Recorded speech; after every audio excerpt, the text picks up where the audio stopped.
attention. I don't think she'll notice me no more.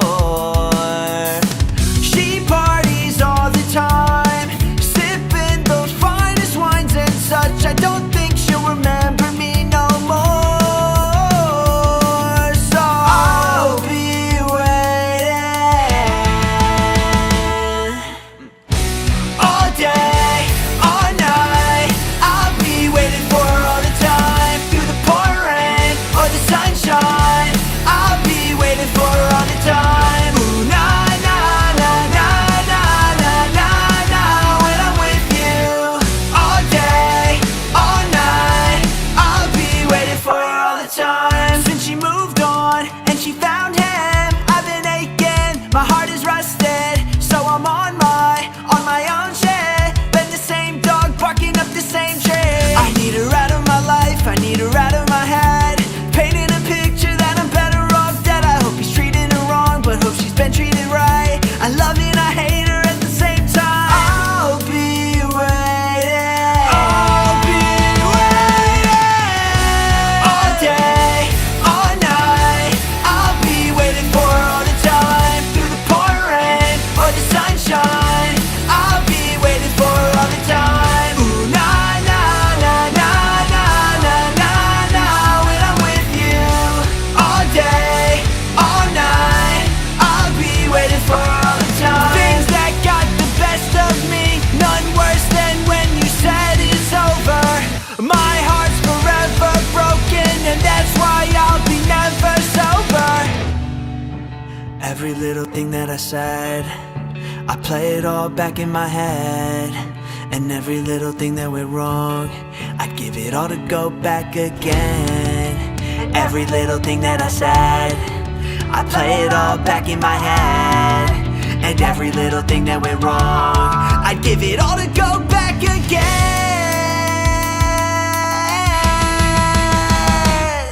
Hey! All day, all night, I'll be waiting for her all the time, through the pouring rain or the sunshine. I'll be waiting for her all the time. Ooh, na na na na na na na na. When I'm with you all day, all night, I'll be waiting for her all the time. Things that got the best of me, none worse than when you said it's over. My heart's forever broken, and that's why I'll be waiting for her all the time. If I need her. What's going on, everybody? How's everyone doing out there? Alex Cuesta here, Alex Cuesta Show. Just jumping in, have some fun tonight. This isn't a formal show, not like we do on the Wednesday nights and things like that where we have guests. I'm just popping in, going live, just to kind of shoot the shit. Say hello. What's going on? I hope everyone enjoyed our boy Hack No Cap on that intro. You can go find him everywhere, Spotify and all that type of stuff. Go be a follower of his. But yeah, today is just going to be a chill time. Maybe spend an hour or so just hanging out, talking. Got a few topics that I want to talk about, covering maybe some things that happened over the past few days, today, all that good stuff. Anyone that wants to, give a like, share, follow YouTube, give us a subscription there. Dave may be popping in at some point. You never know who might jump in on days like today. So if you want to jump in the chat as well, that'll be big. Whatever you want to talk about, just throw it in the chat. If you want to switch some gears, I'll talk about whatever the hell anybody wants to talk about. So let's get it popping. We're going to get going with a few topics, like I said, that I want to jump in with. We're going to start off with some of the crazy shit that's been going on, because the world has not stopped being insane, especially around this election. Now, all of these aren't necessarily going to be like uber political all the time. It's just today it's set up that we have a few political topics. Going to get into some nerdy things, maybe a little sports things. Like I said, if the chat wants to go a certain way, we'll go there. So definitely leave a chat. If you're watching on X, leave a comment. That'll jump into the chats there and things like that. So we're going to start off talking about Trump.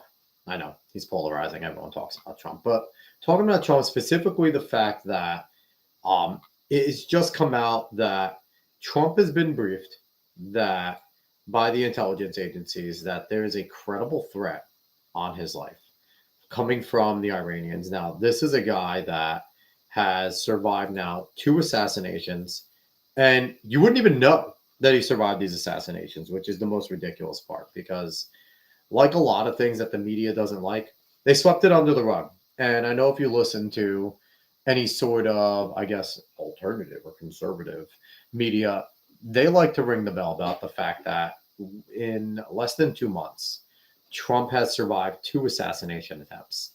He had the one over in Butler, PA, that everyone knows about, which he's returning back to that outdoor venue because the man has balls of steel. And then he had the one down in Mar-a-Lago now only a few weeks ago. Seems like forever ago because the news has decided not to cover this stuff.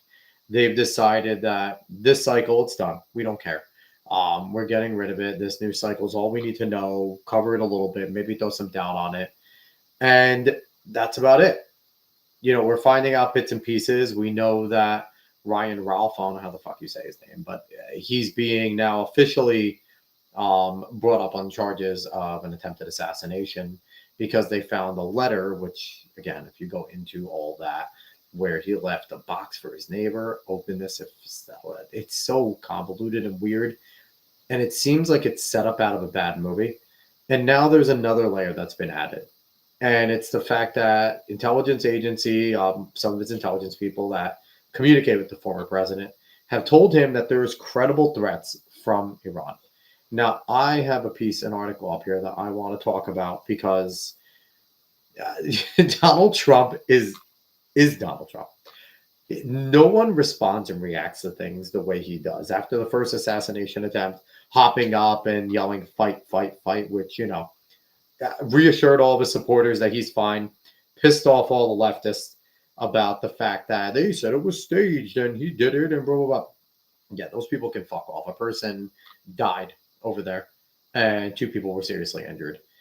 And, you'll ask some leftists, the ones that are brainwashed, and they'll say he's willing to do that. He doesn't care about anybody. So they can all fuck off. But he responds that way with the fight, fight, fight, and then, goes right to the RNC and does things like that and seems unfazed.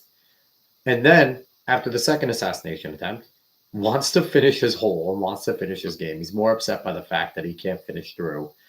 So Trump responds in only the way that Trump can. And now coming on the heels of this one with the credible news that Iran wants to kill him, this is how he responded. So let's pull this up right here. This was his response. Boom. So Trump says he would blow any nation threatening the presidential candidate to smithereens. Now, I'm not going to read through the whole thing, but we'll get some of it here. So he had choice words for Iran on Wednesday, claiming that if he were reelected, he would blow Iran to smithereens if the U.S. presidential candidate were attacked. Here's his quote, and it was over in Mint Hill, North Carolina. I were the president, I would inform the threatening country, in this case, Iran, that if you do anything to harm this person, we are going to blow your largest cities and your country itself to smithereens. But right now, we don't have that leadership or the necessary people. Now, this is from the Washington Examiner quote, and this article was from yesterday. Now, I find this hilarious because this is akin to the way a lot of people fell in Trump with the way he talked, with the way he tweeted, with that type of stuff, with talking about Little Rocket Man, with North Korea and, the bigger red button. And this absolutely sounds and smells exactly like that type of stuff, where he just has the balls to call things out and to talk about things as they are and as he sees them. It was the Office of Director of National Intelligence that briefed the president on Tuesday. That's what it says here, regarding real and specific threats from Iran to assassinate him in an effort to destabilize and sow chaos in the United States. Now, I have my doubts.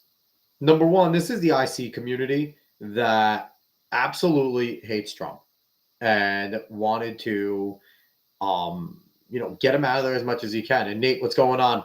I see you there with the Woe Bonus Show. Nate, this is a little bit different. This is just me shooting the shit here today. If you have anything that you want us to talk about, Nate, throw it in the chat because I will, today's kind of a switch up day. I have a few things I want to talk about, but I'll absolutely interact with the chat more today and kind of talk about what you guys want to talk about. Right now, Nate, I'm talking about the credible threats of assassination from Iran. So this is the same the intelligence community that absolutely wanted Trump out. And it's notable that the FBI used the FISA courts with the fake Steele dossier, which again, no one talks about the Steele dossier anymore. No one talks about the fact that the FBI absolutely used fake documents in order to get spies on the Trump campaign. Now, we had Simona Mangiante Papadopoulos, who is the wife of George Papadopoulos, who was like the center of all of that shit that went on. They went after him harder than anybody else. Tried to put him in jail for being a spy and things like that. And it's absolutely wild what they did to people like George and others that were involved there. So this community does not like Donald Trump. Now, Donald Trump has no choice but to listen because he is a former president. These are the people that he's relying on to protect him with the Secret Service and things like that. But overall, you can't trust these people with what they're saying and how they're putting things because these fucking people hate Donald Trump. They don't want him back there. He's going to expose, or we hope he's going to expose, because there's nothing to guarantee what Trump does. Trump is Trump. And we saw in his first term that he kind of played nice. Now we're hoping if he gets back in, he could be a little more of that bull in the china shop that we wanted. But he absolutely shouldn't trust these people. These are the same people that have lied to him. They lied to him about Syria. He wanted to get out of Syria. And they told him, yeah, we'll get out. And then they didn't. So these are not people to be trusted. So they're saying there's credible threats from Iran. Now, this is not the first time that we've heard Iran pop up. Every single assassination attempt that we have had against him, the first one, they're saying it was absolutely, the Iran plot, that was part of it. Second one, they were mentioned. And then this one, now all of a sudden, the third one is Iran. It really seems like they're trying to push Iran. Now, I have a few theories as to why. My first one is Iran does hate Donald Trump. You have to remember, after the Obama regime gave them billions of dollars, he was the one that came in and dropped the Iran nuclear deal, said, we don't want to be a part of this anymore. He's a bad actor, and they could fuck off. Hey, there he is. What's up, Dave? Hola. Just popping in. I'm talking about the nonsense about the intelligence community saying that there's a credible threat from Iran. So I'm kind of talking about my theory there.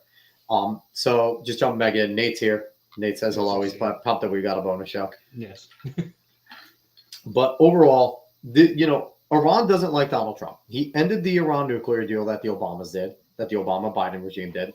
So they already don't like him. And I think the intelligence community is using this to try and drum things up. Now, what would be the best way? Right now, the intelligence community, the war apparatus, the leftists, they want war more than anything right now. They're trying, Biden just announced $8 billion more to fucking Ukraine today, which we could touch on if we want on that.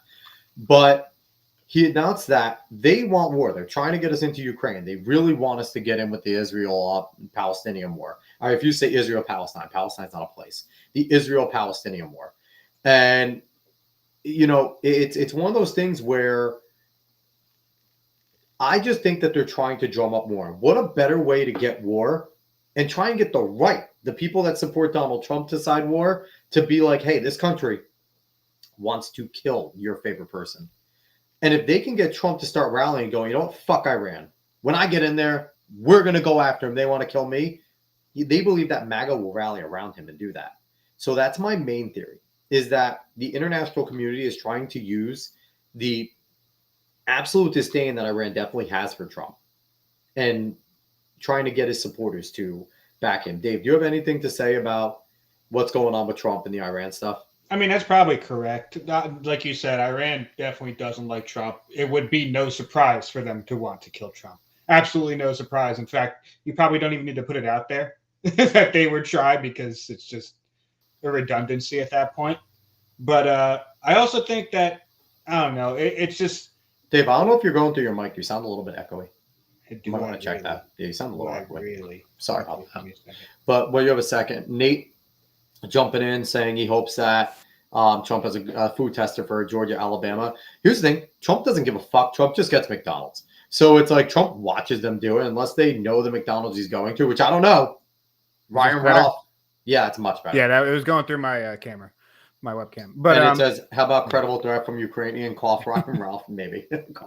well, but that's the thing though, is that because I mean you can put this out there, but the DOJ also released Ryan Ralph's fucking little paper where he offered 150,000 to kill Trump. So it's like crazy. There seems to be a lot more of an issue here than just Iran trying to assassinate Trump. It seems like there's a lot more people that want to assassinate Trump. Yeah, and I feel like there's a whole apparatus that wants to assassinate him, and we know this. Because I was listening to Tim Cast and they had Dinesh D'Souza on, and Dinesh D'Souza, the way he put it, he does not believe that the intelligence community is actively trying to kill him, but he believes that they're actively turning a blind eye to things that they would normally not, which I guess in a way is actively trying to, but maybe someone should be on that roof. Well, yeah, then wasn't it that he would have like fewer secret, like he can't really go into some swing states because they don't have the Secret Service apparently to be able to cover his events. They had to cancel Wisconsin. Yeah. They had to cancel Wisconsin because they didn't have enough. And it's crazy to think. And, I'm curious. We need to find out what Kamala's detail is when she's out. Because Kamala is the leading candidate for the, Democrat Party. Mm-hmm. She's also only the vice president. I say only because she's not the president. And Trump is a former president and the leading candidate for the presidency right now. If you're looking at all intents and purposes, if you're doing Nate Silver in a lot of the polls, Trump is the leading candidate right now ahead of Kamala. So I don't know. I think it's odd what's going on now. Let's see right here. Yeah, Trump goes on in North Carolina yesterday. Meanwhile, we have the president of Iran in our country this week. We have a large security forces guarding him, probably bigger than what Trump's getting. And yet they're threatening our former president and the leading candidate to become the next president of the United States. Certainly a strange set of circumstances. Now, only Donald Trump could be this fucking calm. Now, obviously, he's probably saying it with some gusto. But only Trump could be this calm when it comes to things like this. Like, they actively want to kill the guy. And he's just like, yeah, that guy's just in our country. This is really stupid. And they're right in New York. So it's bizarre. But yeah, so that's what's going on there. And that, Dave, do you have anything you want to bring to the table? Because I have a few topics set up. No, I was going to roll with whatever you had. It's going to roll with whatever I have. That's okay. Yeah. That's okay. I like that plan. So we're going to get this out of here. Now, like I said, no, Dave, what are you doing over there? I like how we're dynamic. Yeah, no, we're not. Well, this is the Gizzard Wastelands in where Goku and Vegeta fought. That's my background. My bad. I just saw a lot of blue. I was going to put Namek. Shadows. My bad. Yeah, I was going to put Namek, but I figured this would be a little different. I got the logo out of there too. So, like I was explaining before, anyone that's joining in new, this is not our formal show. I'm going to be trying to jump in live a little more often just to shoot the shit. So Nate, if you're around, I'm going to try to be in as much as possible, even sometimes on the weekends, just jumping in for an hour or so, maybe discussing topics of the day, mixing some sports, mixing some politics, doing a little bit of everything, just because we need to get more involved in here. We need to talk to you guys more and do more than just, our little interview and things like that, because I want to hear what you guys have to say and stuff. So we're going to be doing that. So I'm jumping into this next topic, David. This one is interesting because I'm conspiracy theorying the fuck out of this, okay?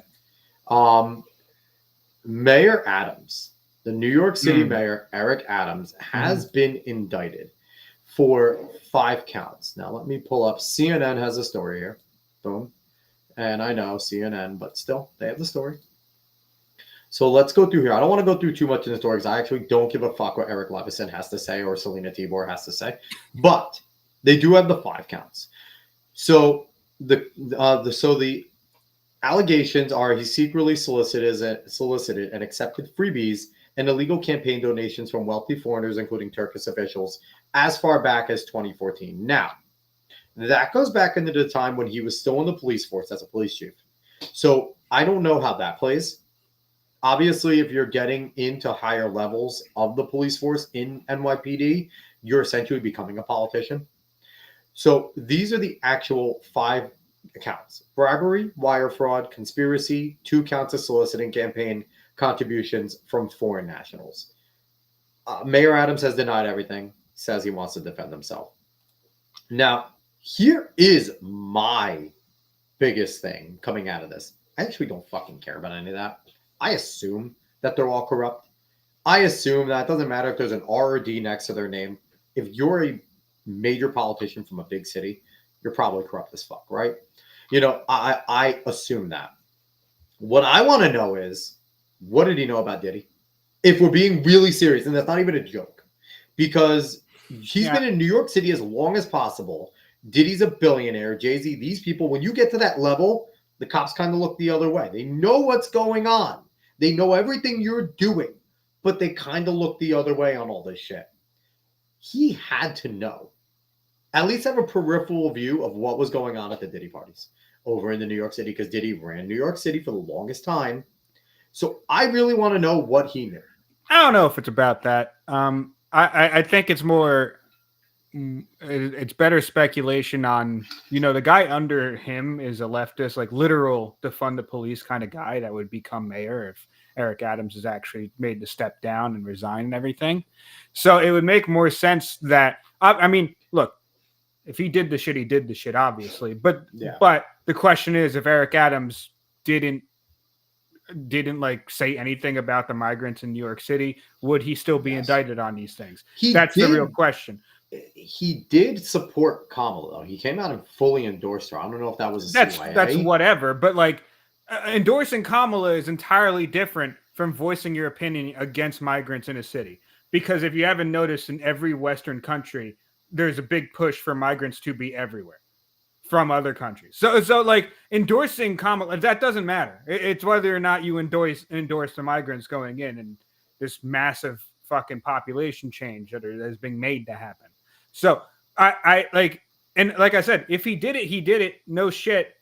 But it's just, if he had said nothing about what's going on, and he did say some things about like, this is a major problem that's not going to go away. But if he just really said nothing, would he still be indicted on these things? I don't know. I legitimately don't know. With how heavily corrupt a lot of these things are, it's hard to say whether or not he would have still been indicted on any of this shit if he just went along with whatever the migrant stuff that's going down in NYC. Yeah. I think you have a point there where he went against the regime, and that is the big problem, that he went against what the regime wants.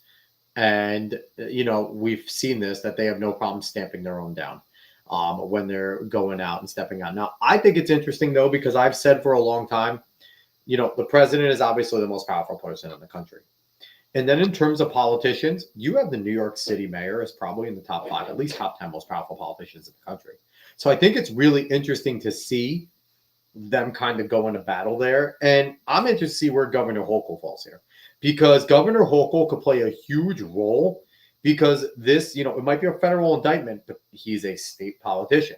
So is she going to have Mayor Adams back, or is she going to support? She's not going to say anything. She has to. She's a leftist, and then she has to support. Then she'll ask Adams to step down, because to be completely honest, I just don't.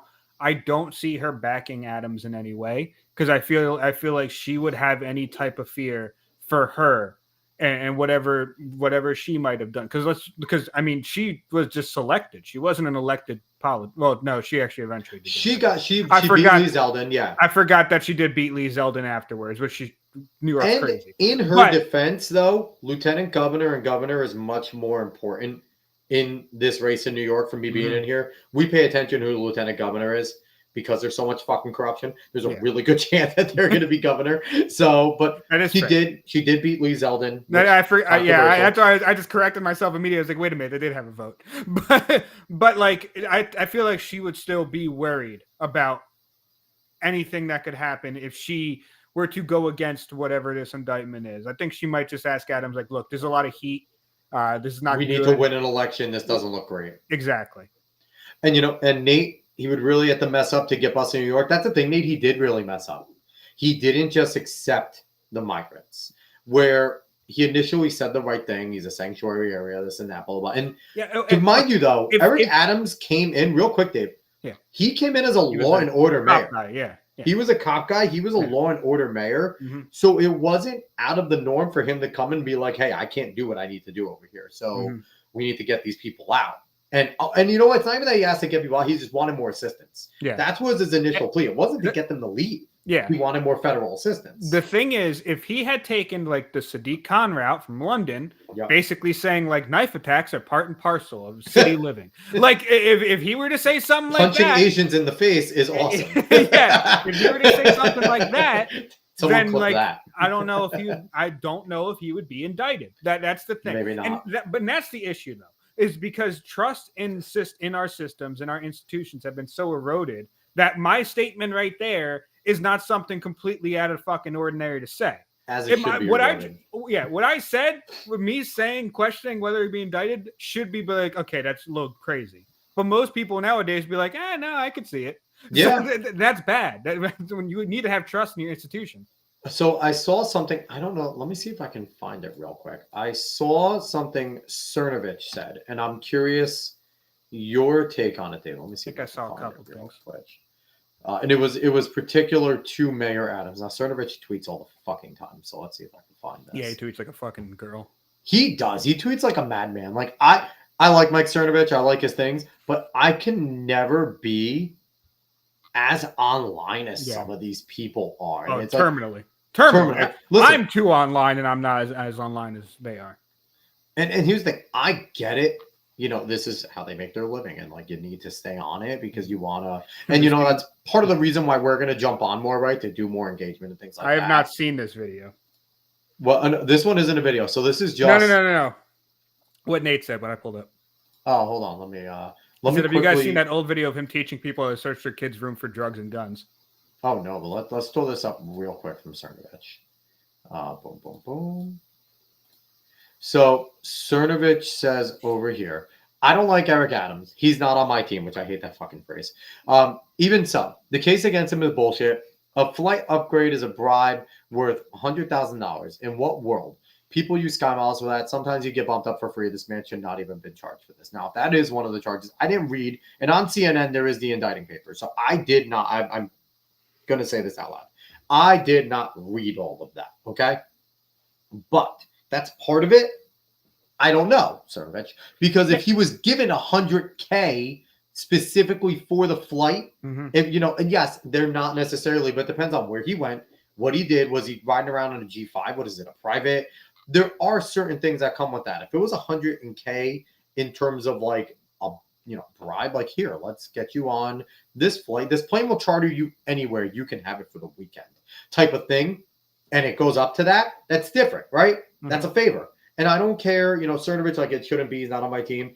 If you're in that situation where, again, if you're a police chief in New York City, you're a politician, because that's mostly what you're doing. Yeah. If you're taking bribes like that for people to look the other way, then that is wrong. Yeah, it's wrong. And that's the thing, though, is that in a vacuum, very obviously, you could just objectively say, no shit, that's wrong. Yeah. Indicted, get him the hell out if it's all true. But we're not in a vacuum. Everything contains context here, and everything contains what could happen. Why was this move made? It's kind of weird. You never see this shit really. So it just doesn't make a ton of sense for him just to be getting indicted out of blue. Like, this is a huge story, as it should be. Yeah. So, yeah, no shit. If he does it, it's a crime. He should be taken into jail. He should be indicted. All these things should happen. But we don't live in a world where that's just part and parcel of being a politician, to steal an English term, like I said before. But that's not how this works in this country right now. So that's not how this works. That's not how any of this works. Well, it's just not. It's not how it's happening in this country right now. There's so many clips that I need to get. We have corruption rampant, and a lot of politicians get away with it. So you question why some politicians don't get away with it when they don't. That's the thing, and yeah, that's what makes it such a contentious topic. Yeah, 100%. And more will unfold. They're going to go forward now. Dave, like you mentioned, is this like kind of an inside job? Because is this a Letitia James, Andrew Cuomo type of thing where they just want him out? Has he done something more that we don't know of the immigrant thing? Is he actually, because you know what? There was a little while at the beginning of Eric Adams' term where he was trying to do some law and order stuff, where he was putting more plainclothes police officers on the ground and things like that. And I don't know. Obviously, he talked positive about bail reform when New York State passed it. I don't know if he's truly a bail reform guy because, he really did talk tough about law and tried to do some things that would have tightened up the law in the city. And then other things happened in Albany, and they kind of superseded what he wanted to do. So I'm not giving Mayor Adams any sort of true credit. No. I'm just saying the guy kind of got fucking hosed. What he ran on, he could never actually do. And you saw some like maybe veiled attempts to do it. And I wonder how much further he would have been able to go if he, New York State just kind of stayed out of his way there. So Dave, do you have the video of him teaching people to search? No, you pulled that up, you said? Hold up. I did not say I pulled it up. I thought you said you did. So really quick, Nate, I want to ask you, you said you went 14-4 against the spread last weekend for college, gearing up for college football. Were you 14-4 college ball or pro ball or just overall? Because 14-4 is really fucking good. That is not easy to go against the spread 14-4. You beat Vegas 14 times. That's not easy. Vegas knows everything. But yeah, so I mean, again, I got no love lost for Mayor Adams. I think he sucks. I think he's made the city worse. We haven't had a really good mayor since Rudy. It's crazy to see the turn some of these people have done. But did you find it, Dave? Yeah, I believe so. Let's see. Pull it on up. Let's go. Boom. Go ahead and play it. Let's see this. Am I up? Okay. You're up. I will show you how to search a room to ensure that you remove illegal handguns and other contraband from your home. What I would like to show here is to empower parents on how to search a room inside their home. It's imperative that you should know what's inside your household. And no one can state that you can't search a room in your own home. You write the Constitution. There are no First Amendment rights inside your household. It is your obligation and responsibility not only to protect the child that may be using an illegal drug. Real quick, what is this music? Yeah.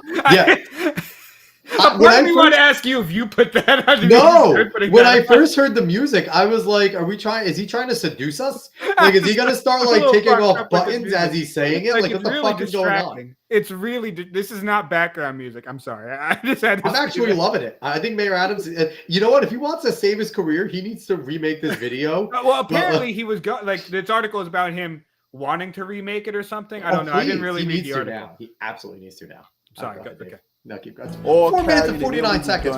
But you also have to protect the members of the household, their younger brothers and younger sisters, and the other elder members of the household. So by periodically sending a message to your home that there are no rooms off limits, you don't believe in locked doors, your house is open to inspection by your house. So he's teaching people to be a fucking parent. The message is you expect your children to do what's right, but you always have to inspect what you expect, and that's the key to provide us some preventive safety. Oh, Jesus. So if you come to a room like this, you can start out, I always recommend to start out in a periodic fashion so you'll be used to going through the room to look at the various items in the room. You can look in the jewelry box. A jewelry box of this nature, maybe a simple jewelry box, but if you look through it closely, you don't know what your child may be hiding. For instance, a gun could be hidden. Holy shit! A little piece inside a jewelry box.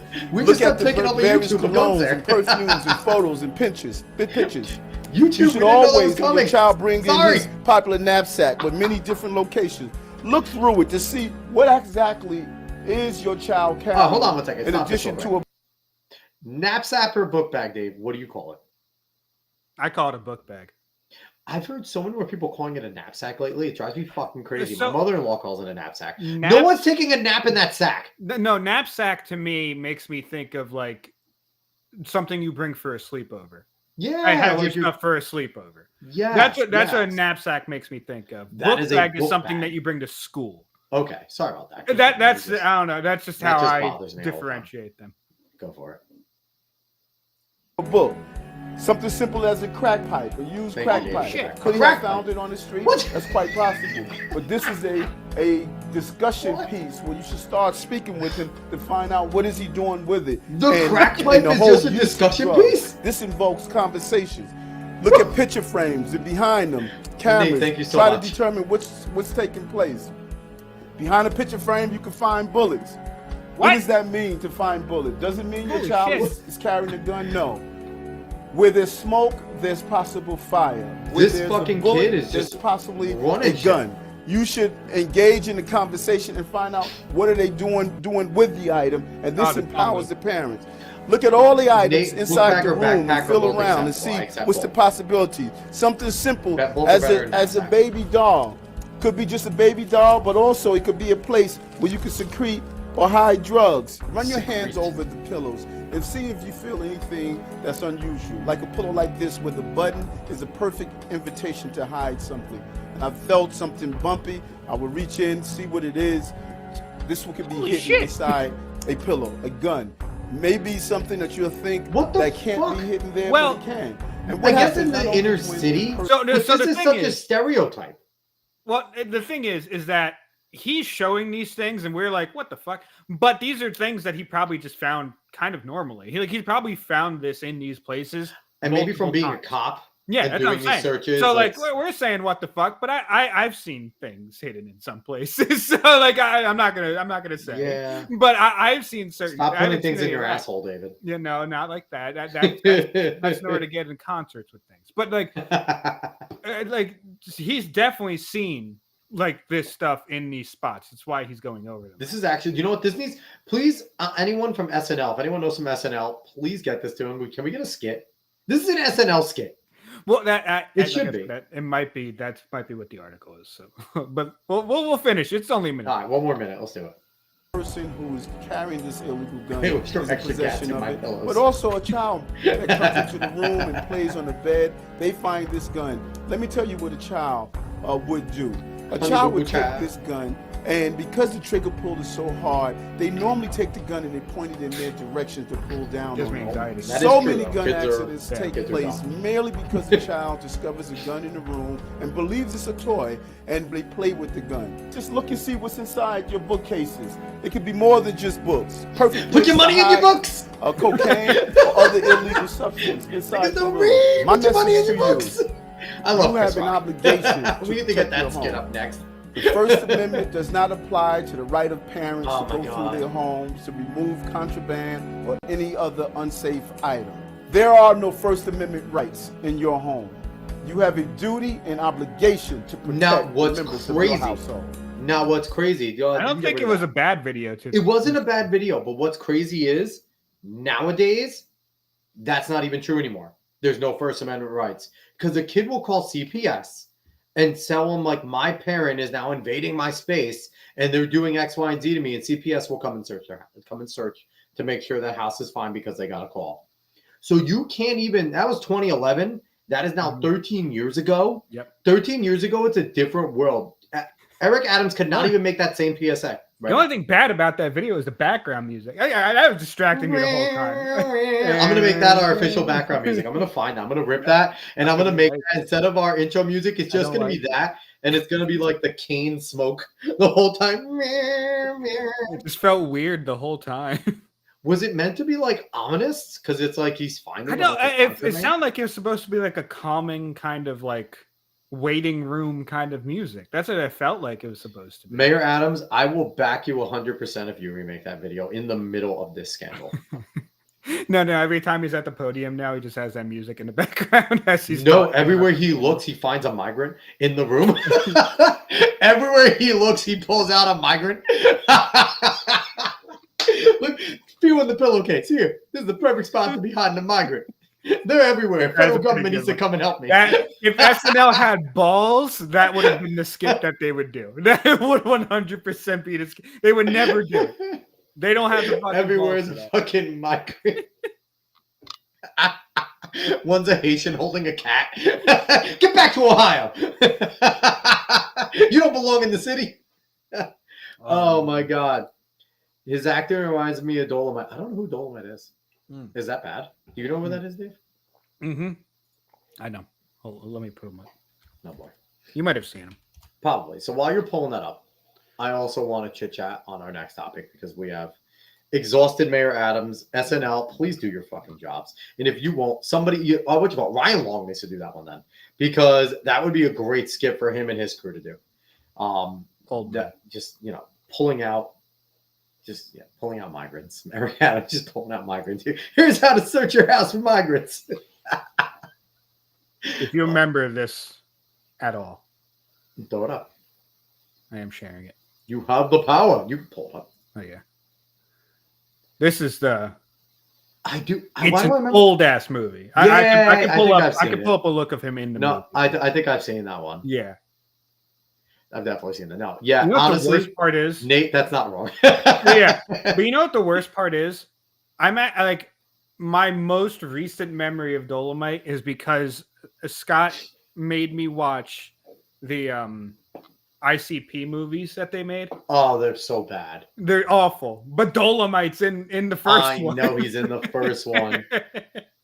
Peak blaxploitation era movies, Yes. like Black Dynamite. Yes. Yes. But you know what though? They're classics. Honestly, if we're They are. talking, like they are absolute classics, and I wouldn't have it any other way. I will So- say this though, because I've now seen those ICP movies more than once. The first one, when they say Sugar Bear, because that's his name, every time they say Sugar Bear and the chord strikes is pretty fucking funny. I will say, at first it's like stupid, but as it keeps wearing you down throughout the movie, it's like It's one of those things that it's dumb, but if they stick to the bit, it's one of those things. If you stick to the bit, it eventually wins. If memes were around back then, it would have been memes. Like that would have been a meme. Yeah. All gang members doing karate fights, crazy bad acting. I have the whole collection. It's insane. I love it. As you should. That's fantastic. All right. So let's jump in. We're talking about, Mayor Adams, and let's go into a full-on leftist, Kamala Harris. So it was recent that I think it was one of their co-chairs of her campaign, Chris Coons, went on and was talked about the unrealized gains tax that Kamala Harris wants to do. Now, I found the video. It's a short clip, 31 seconds. And I believe it's on MSNBC of all places that they're questioning him. And he just sticks to the script. And Dave, I want to get your interpretation of what they mean about unrealized gains. Because everything I've also seen is like, they're talking about the ultra rich, which is always their line, right? Ultra rich, my ass. So let me pull this up, make this full screen. It's from the Team Trump Facebook, which I'm surprised they're allowed to have that. Oh, we can also talk about that for a second too when we have a shot. But ready? About Zuck trying to reach out to Republicans, lying out of his fucking ass. But let's keep going with this one. Oh, why is it not? No. Nice, no sound. I love that. Mouth, Dave. Probably better that way, honestly. Yeah. So let's hear it. Taxing on unrealized gains, and while it would not impact me at this point, I do worry that down the road it would be extended. It's just a new way of looking at things to say we're going to tax what you don't have. That's a sore point, and it's a big deal. Is that something you think she firmly believes in?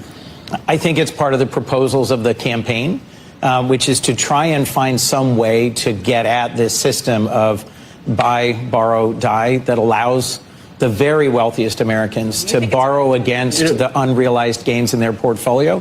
And it's like everything else, they don't fucking answer the question. Now, I will give credit. CNBC, out of everything, is as straight down the middle as you're going to actually find out of any of those. Because they talk money, they talk numbers. And I give CNBC a ton of credit. They will have political people at some points on, and some of their economists lean certain ways. I will say most of them lean left in terms of it. But in terms of just talking numbers, they talk stocks, they talk numbers, and they're pretty. If you actually want fairly decent stock advice outside of Mad Money, because he's a fucking moron, but everything else, no, just bet against them. Best stock advice. Best advice on anything economic, because you know exactly where it's going to land when he makes his forecast. Okay, so here's my question for you, Dave. We all know that they're lying. That the unrealized gains, they came out and said it's only going to be for the wealthiest Americans. You go and check the fact check, Snopes, Forbes. They're like, yeah, she wants to do it for only the wealthiest, blah, blah, blah. We know that's nonsense, right? Because they never pulled back on the 87,000 new IRS agents. What the fuck do you think those agents are going to be doing? And it's funny. So what's hilarious today, Dave, and this is anecdotal, and I know these anecdotal stories from people on the internet seem like bullshit. That's fine. You don't have to believe my story. But I was going to get pizza today. Because we wanted that pizza. The girls had dance and shit like that. Regular pizza. It's cheese pizza. No, I mean, like, where from? It was from Mel's. It's right over here. It's actually a pretty good pizza. I just want to make sure it wasn't a chain store. No. So I was going there and got my pizza or whatever.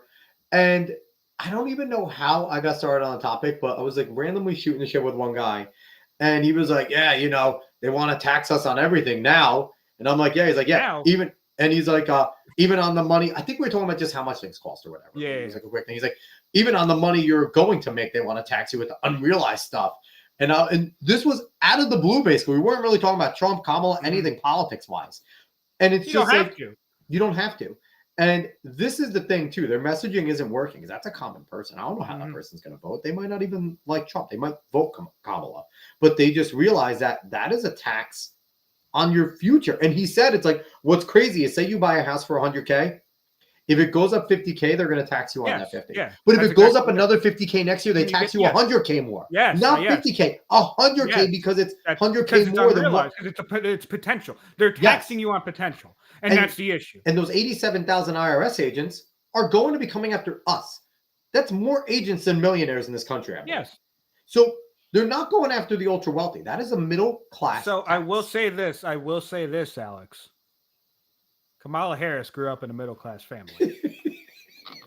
We have to take that into account. We have to take that into account. And her tax plan, whether you believe it or not, it includes you. You are included in her tax plan. You may not think you are, but you are, because she did grow up in a middle-class family, you know, and she did both the burgers and the fries at McDonald's. So she knows. Which McDonald's came out and was like, we have no actual record of her being an employee here at all, which is hilarious with McDonald's. Oh, speaking of also tax plans, did you see that? Who did she say during the debate? Wharton School, and I forget who the other one was that she said like looked at her tax plan and said it was going to be great. Both of them have come out and said it's overblown and that is not true. That's been swept under the rug by the media. That she has been called out by the two people she referenced, and Trump also going, I went to Wharton School, I know the people there, you're wrong. Like, that was also swept under the rug, the fact that he's like, oh, I went to Wharton School. Like, he basically was like, bitch, I know them. Like, well, here's the thing, is that... Oh, real quick, Nate. Who hosts Invest Talk? If you want to, I'll look it up, though. Yeah. But I would love to try and get those people on, to get people from Invest Talk, because I'd love to talk more economics and get schooled. But here's the thing, and we see, especially like going back to Hillary Clinton in 2016, the appeal to authority that they do all the fucking time is being seen through more and more and more. Because you can appeal to Wharton School and all of them saying, oh, my economic plan was looked at by them, and they say it's amazing, it's fantastic. Who the cares anymore? No one cares anymore. Particularly now, after COVID, a lot of experts, whether or not they're actually good in their real field. Quick, hey, thank you so much, Armin Afra. Fucking awesome watching from Tehran, Iran. How's it going, man? Really appreciate that you're watching here. Hopefully we don't piss you off. Yeah, hopefully you enjoy. Hopefully you like us. And listen, if you're on Facebook, go follow us. Thanks, man. Sorry, go ahead, Dave. But yeah, they just experts, like I said with institutions earlier in the show, they've lost trust of the fact that they have put in some type of work and, you know, they have actually learned in their field and they know their field.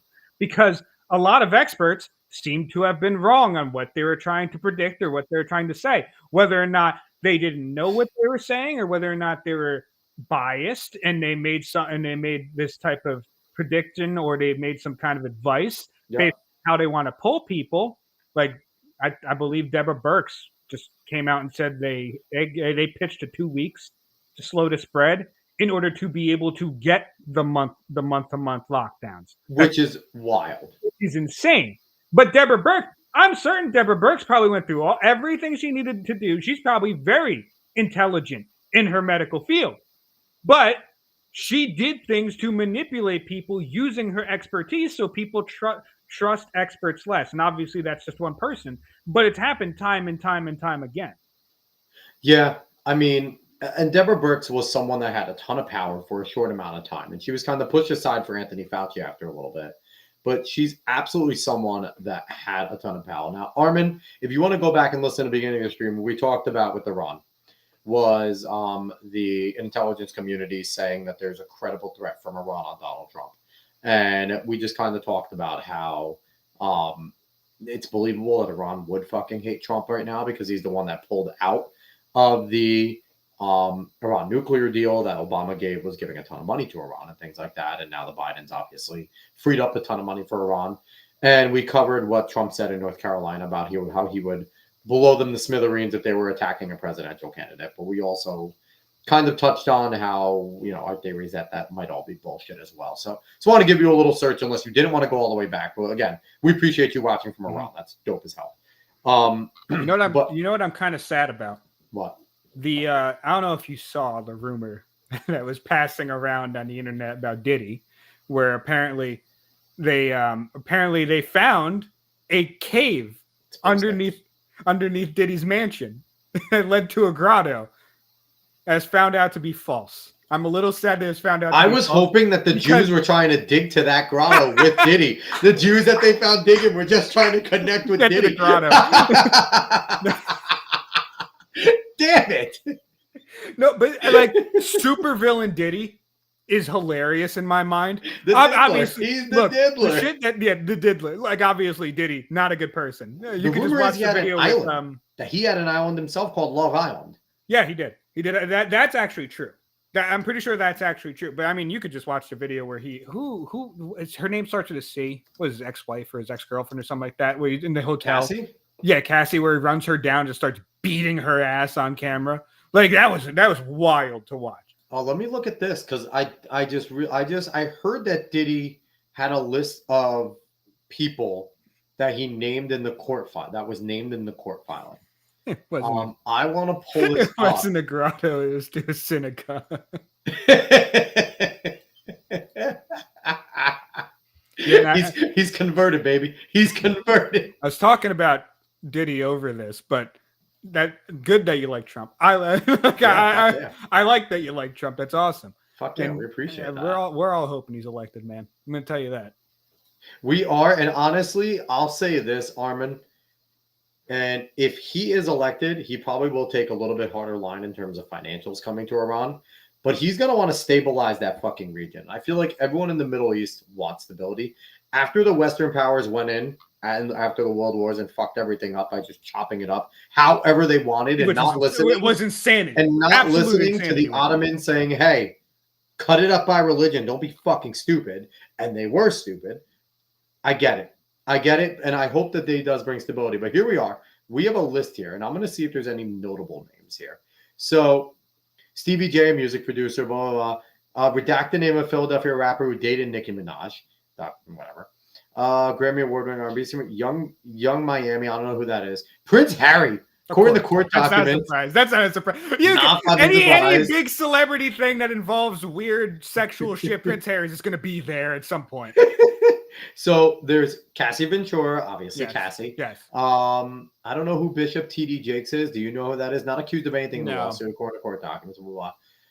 Georgia Mass Choir was named in the filing in relation to his professional engagements with Jones and is not accused of wrongdoing. Okay. Well, and that real quick, because you just went over Cassie and I just brought up the video, but that's the thing that makes everyone question everything, like the Eric Adams indictment and shit like that. Yeah, because that video of him beating the ever-loving fuck out of Cassie in that hotel was from years ago.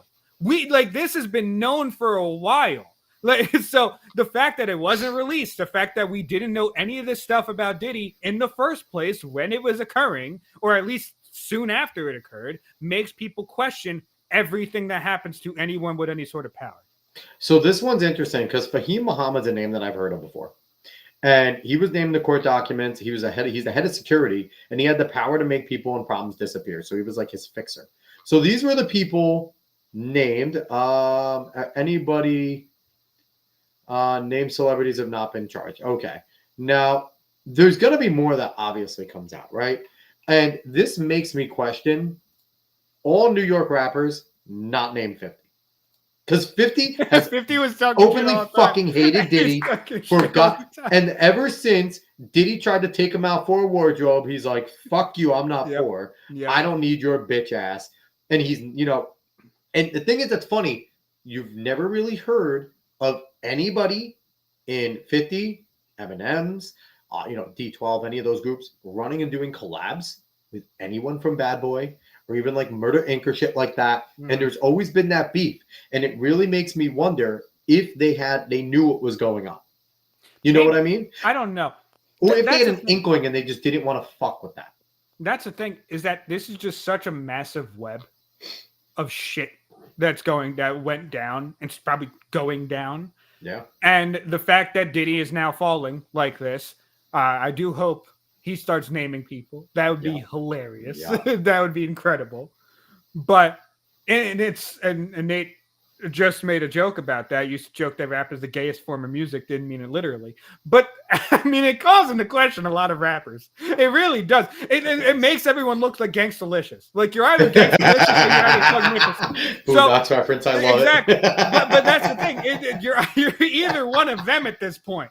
So with all this going on, Dave, all I know is we need to burn down all of Hollywood and leave everyone that's fucking there while it burns down. Well, because between the Harvey Weinstein shit, Epstein Island, before Weinstein, and that's the thing. Here's the thing: Roman Polanski fucking touched a boy, fled to France, and many people in Hollywood signed a petition to have him come back. And the thing is, we've known about this, but it's always been we know they're fucked up, but we don't have the proof. We had Roman Polanski, right? That was the most, and that was kind of like screwed up, right? But we never had concrete proof like what we've had with Harvey Weinstein, what we've had with Epstein, which we still need the Epstein client list. You motherfuckers are trying to protect yourselves, and it's awful. And we're never going to actually see the list of, they're going to hide the list of people that were at the parties, outside the ones that have named themselves already. Outside of like, we knew Bieber was there because obviously we've known Jay-Z's there. We've known, Busta has always been a big player there, but they're never going to actually tell us who went to the island. Now you can make assumptions, and these are the things that are going to be fucked up. They're going to kill P. Diddy. They're 100% going to kill this man. Well, and we're never going to know. And this is the thing. It needs to be all burnt.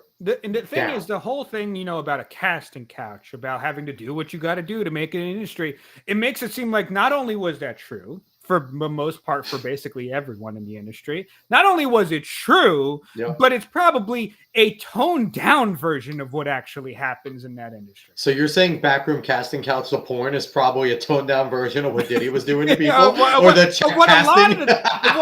of shit that happens in the industry. The bigger playing things of the industry. Yeah, and it's crazy too, because it also makes like all these things where you've seen some comedians coming out and saying like, hey, certain comedians got down and sucked dick and I didn't.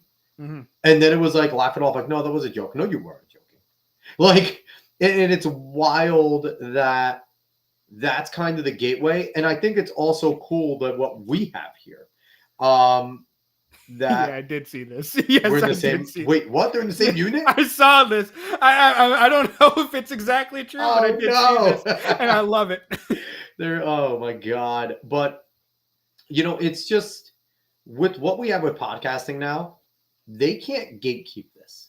Now, obviously, there is certain ways that maybe they could try, but this is something that's hard to gatekeep because Nate comes to us all the time. We love you, Nate. You're awesome. The thing is, they can't stop people like that from coming and consistently watching. And that's really the big overarching theme of why so many journalists and so many people that are in industries that had much more ability to have just a direct connection to fans in some type of way. This is why they're throwing a bitch fit all the time about YouTubers and podcast people. This is why they're so mad about this shit, because they've lost the influence that they just had in general to normal people who didn't have to go the route that they had to go. Because obviously you mentioned us, and Nate comes every week, and Nate, you're awesome, but we don't have much of an audience. But we at least have someone that listens to us in some way. But you take that and you multiply that by like millions for a bunch of people. Obviously, we watch Nerdrotic, we watch Geeks and Gamers, we watch all these Critical Drinker, all these people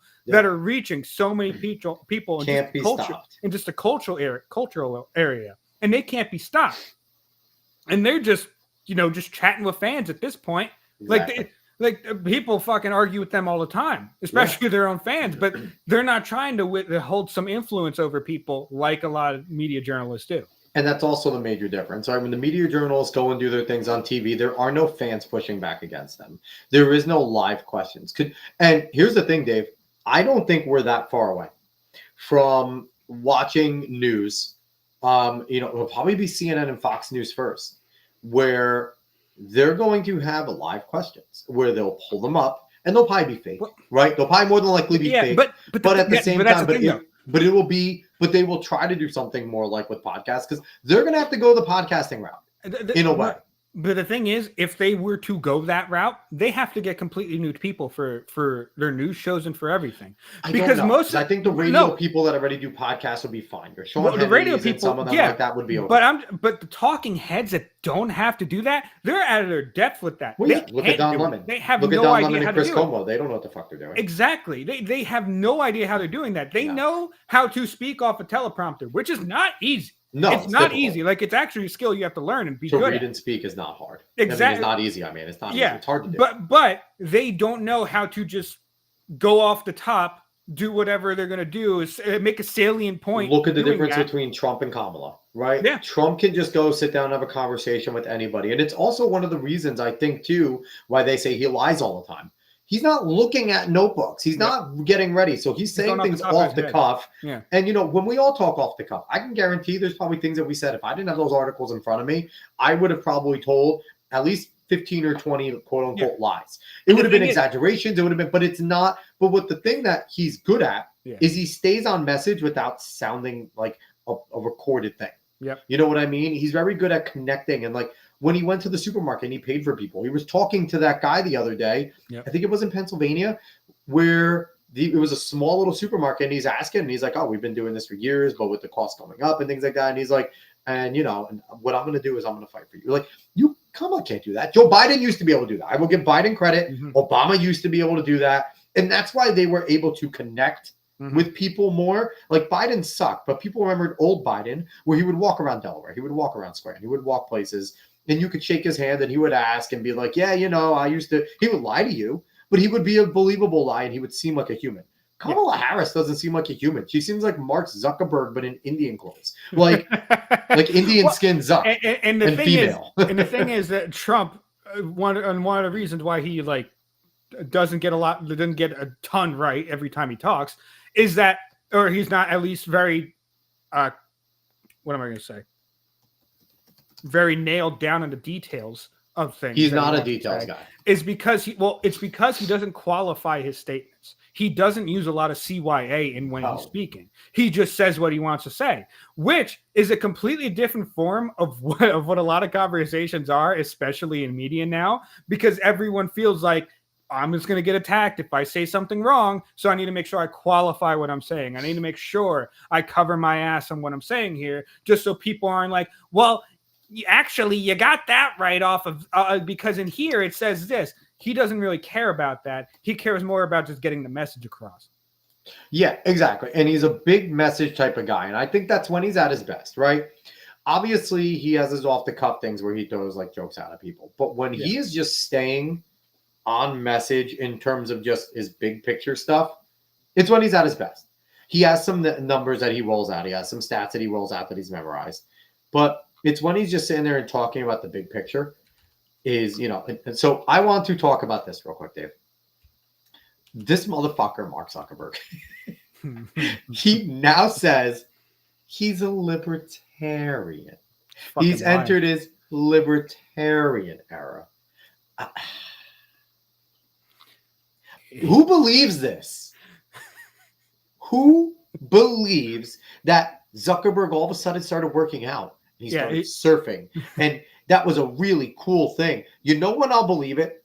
When Zuckerberg goes on fucking Tucker Carlson or goes on Timcast. I mean, or goes on one of those and help. He sits there and not even Carlson, because Carlson's a more centered news interview. Go on Timcast, go on Patrick Bet-David. Go on one of those where they're not going to hold back. Go on Glenn Beck. Go on Glenn. Go do a thing on Glenn where they're going to ask you and be like, why did you change? When did this happen? Give me the exact point. And they're not going to nail him down. They're professionals. They're not going to sit there and be dickheads. But they are going to ask him pointed questions that he won't get from other places. If he starts going on, if he goes on with some of these conservative areas and can hold his own and has the same story over and over, and it doesn't sound robotic, which is hard because he's a fucking robot. He is a robot. Then I still won't believe him. We have better technology. We have better technology day by day, though. So he is getting more human-like. It's for after you're done with Zuckerberg. I want to show you something. Oh, that you show may it not now. have Fuck seen. Zuckerberg. Go ahead. Okay. What is this? I don't know if you know this. But this happened in Rings of Power. Why?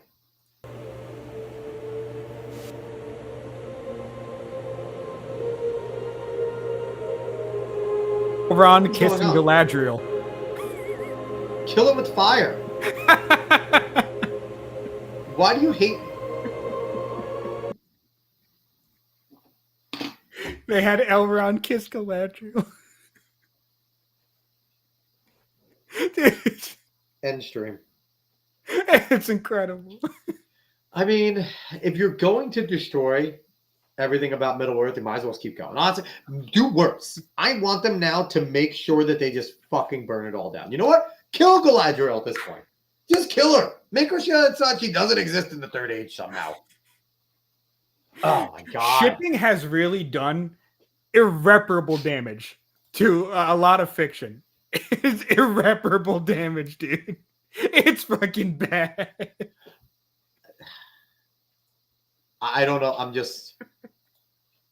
There's nothing to say at this point. It's. Okay. I just find it funny that Amazon put all of this money into. We are into Rings shifting of gears. Power. We're shifting gears. We're shifting gears. What do you mean? Because we're shifting I'm gears? fucking done with this. I'm No, not no. listening to that. No. Fuck Rings of Power. We're going in to thank God they didn't get Baron and Lithium rights. Thank God they didn't get fucking any other rights. They didn't even need the fucking rights to the Second Age if they're gonna No. write it like this. Like No, they didn't need any of that. And fuck the Tolkien estate for giving away anything. They can all get fucked because once Christopher died, the rest of them don't care about it. They're a bunch of dickheads too. Anyway, we're shifting gears to something fun. Dave, have you It's fun for seen me. the Dragon Ball Daima whatchamacallit, English Trailer? trailer yet? No, but are we gonna get hit for it if we play it? I don't fucking care. Well, I want you to see it. okay. So it is IGN. They're probably gonna get hit for it because they're a bunch of pieces of shit. But That's this not is about fantastic. IGN. It's more about YouTube. not YouTube. Whoever is Toei. I'll play without the sound though. It's not. I'll just let you look at it. Either way, go ahead. So we'll watch it just without the sound. So Yeah, Toei. So we could just talk about how beautiful it is. So it's 40th anniversary. You're just coming in. They have some subs there, Yep. which I'm happy with. And that's only because it's let's see, we get actual subtitles now. You put it That's only 1.5. because- Put it 1.5. Okay, boom. I'm not gonna miss anything. 1.5. 1.25. Yeah. There we go. So looking at the art, Dave, this reminds me of a cleaned up version of the original Dragon Ball in a lot of ways. Yes. With the way it's like very chibi, but it still has that crispness of some of the movies. Mm-hmm. Which is amazing considering this is a series. Like, and it's very Toriyama with all the characters. He has like 6 character designs and he sticks to all of them. I mean, that's what he is. It's He what has, he is. he has a style. That's what he does. And that's why we love Toriyama. Yeah. But I just think everything about it just looks, it's such a beautiful throwback. And with the way Super has been, where it's been more of this journey Yeah. and less of the sci-fi, which it has a sci-fi in it, don't get me wrong, but it's taken more of that lighthearted journey aspect to it in a lot of ways. This is a very nice successor. Now, I said to you yesterday, do you think Super's over in the way that we know it? And they are going to skip and maybe cover what the Super manga's been doing, just in a different way. Because now it's Sasuke, it's Toyotaro taking over.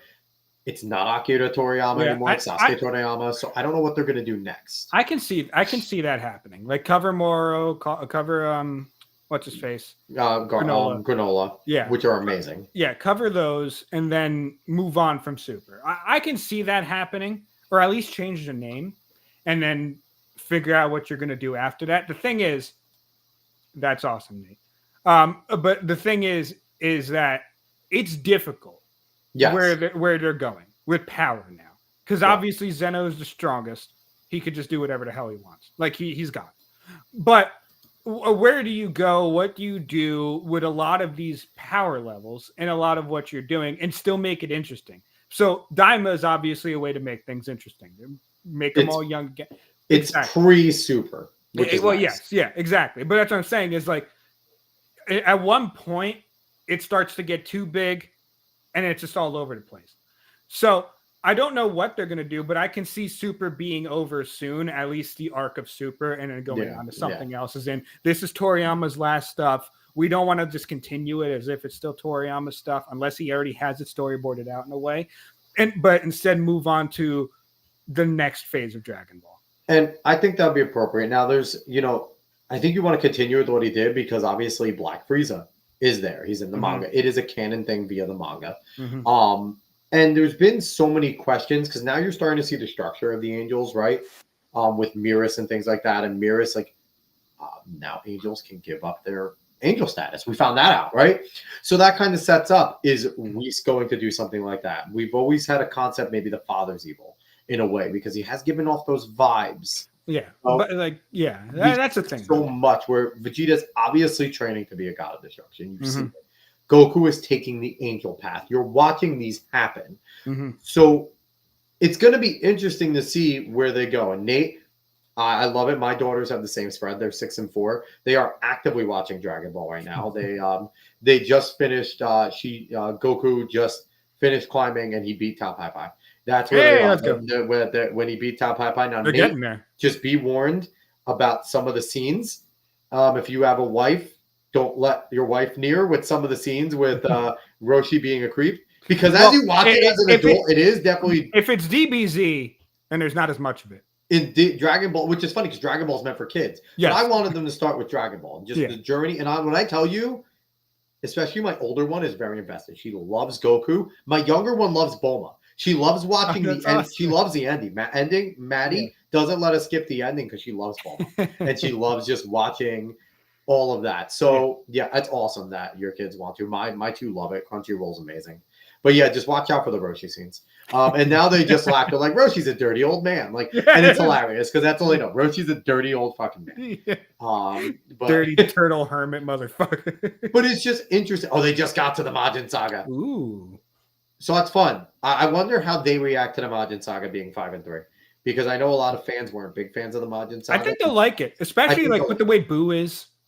They'll probably like it. Boo is fun, and the kids, Gotenks might be great for them in the way Goten and Gohan are. I mean, Boo turns people into chocolate. Boo does turn people into chocolate. And he's fat. Yeah. My favorite is when he's trying to get the girl, and he looks at the guy and rearranges his face, and he's like Fat Boo with the face, and she still screams, and he's just like, bitch, and then he murders her. So,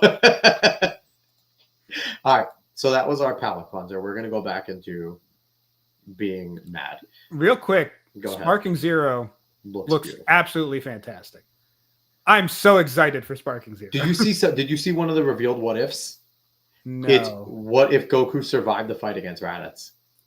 And it has him. I did see that. And it has him basically distract. I didn't see much. I just saw the scene where it has him distracting Raditz, and then Piccolo surprisingly fires off the Mekenka Sopo and goes through him, and Goku dodges by the skin of his teeth, and now he's alive.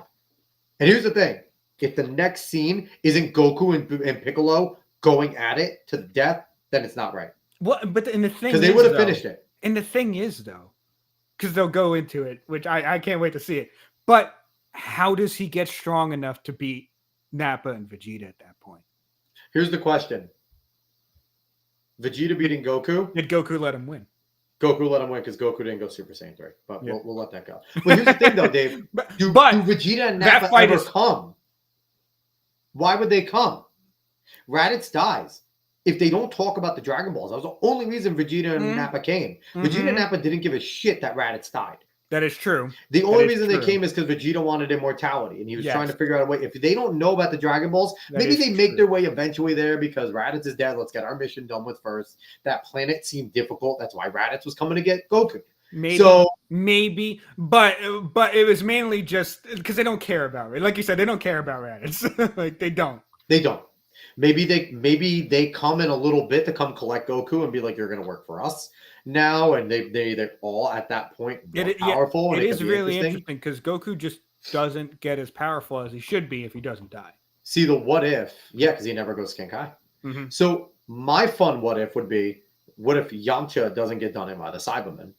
Does he finish off the rest of them?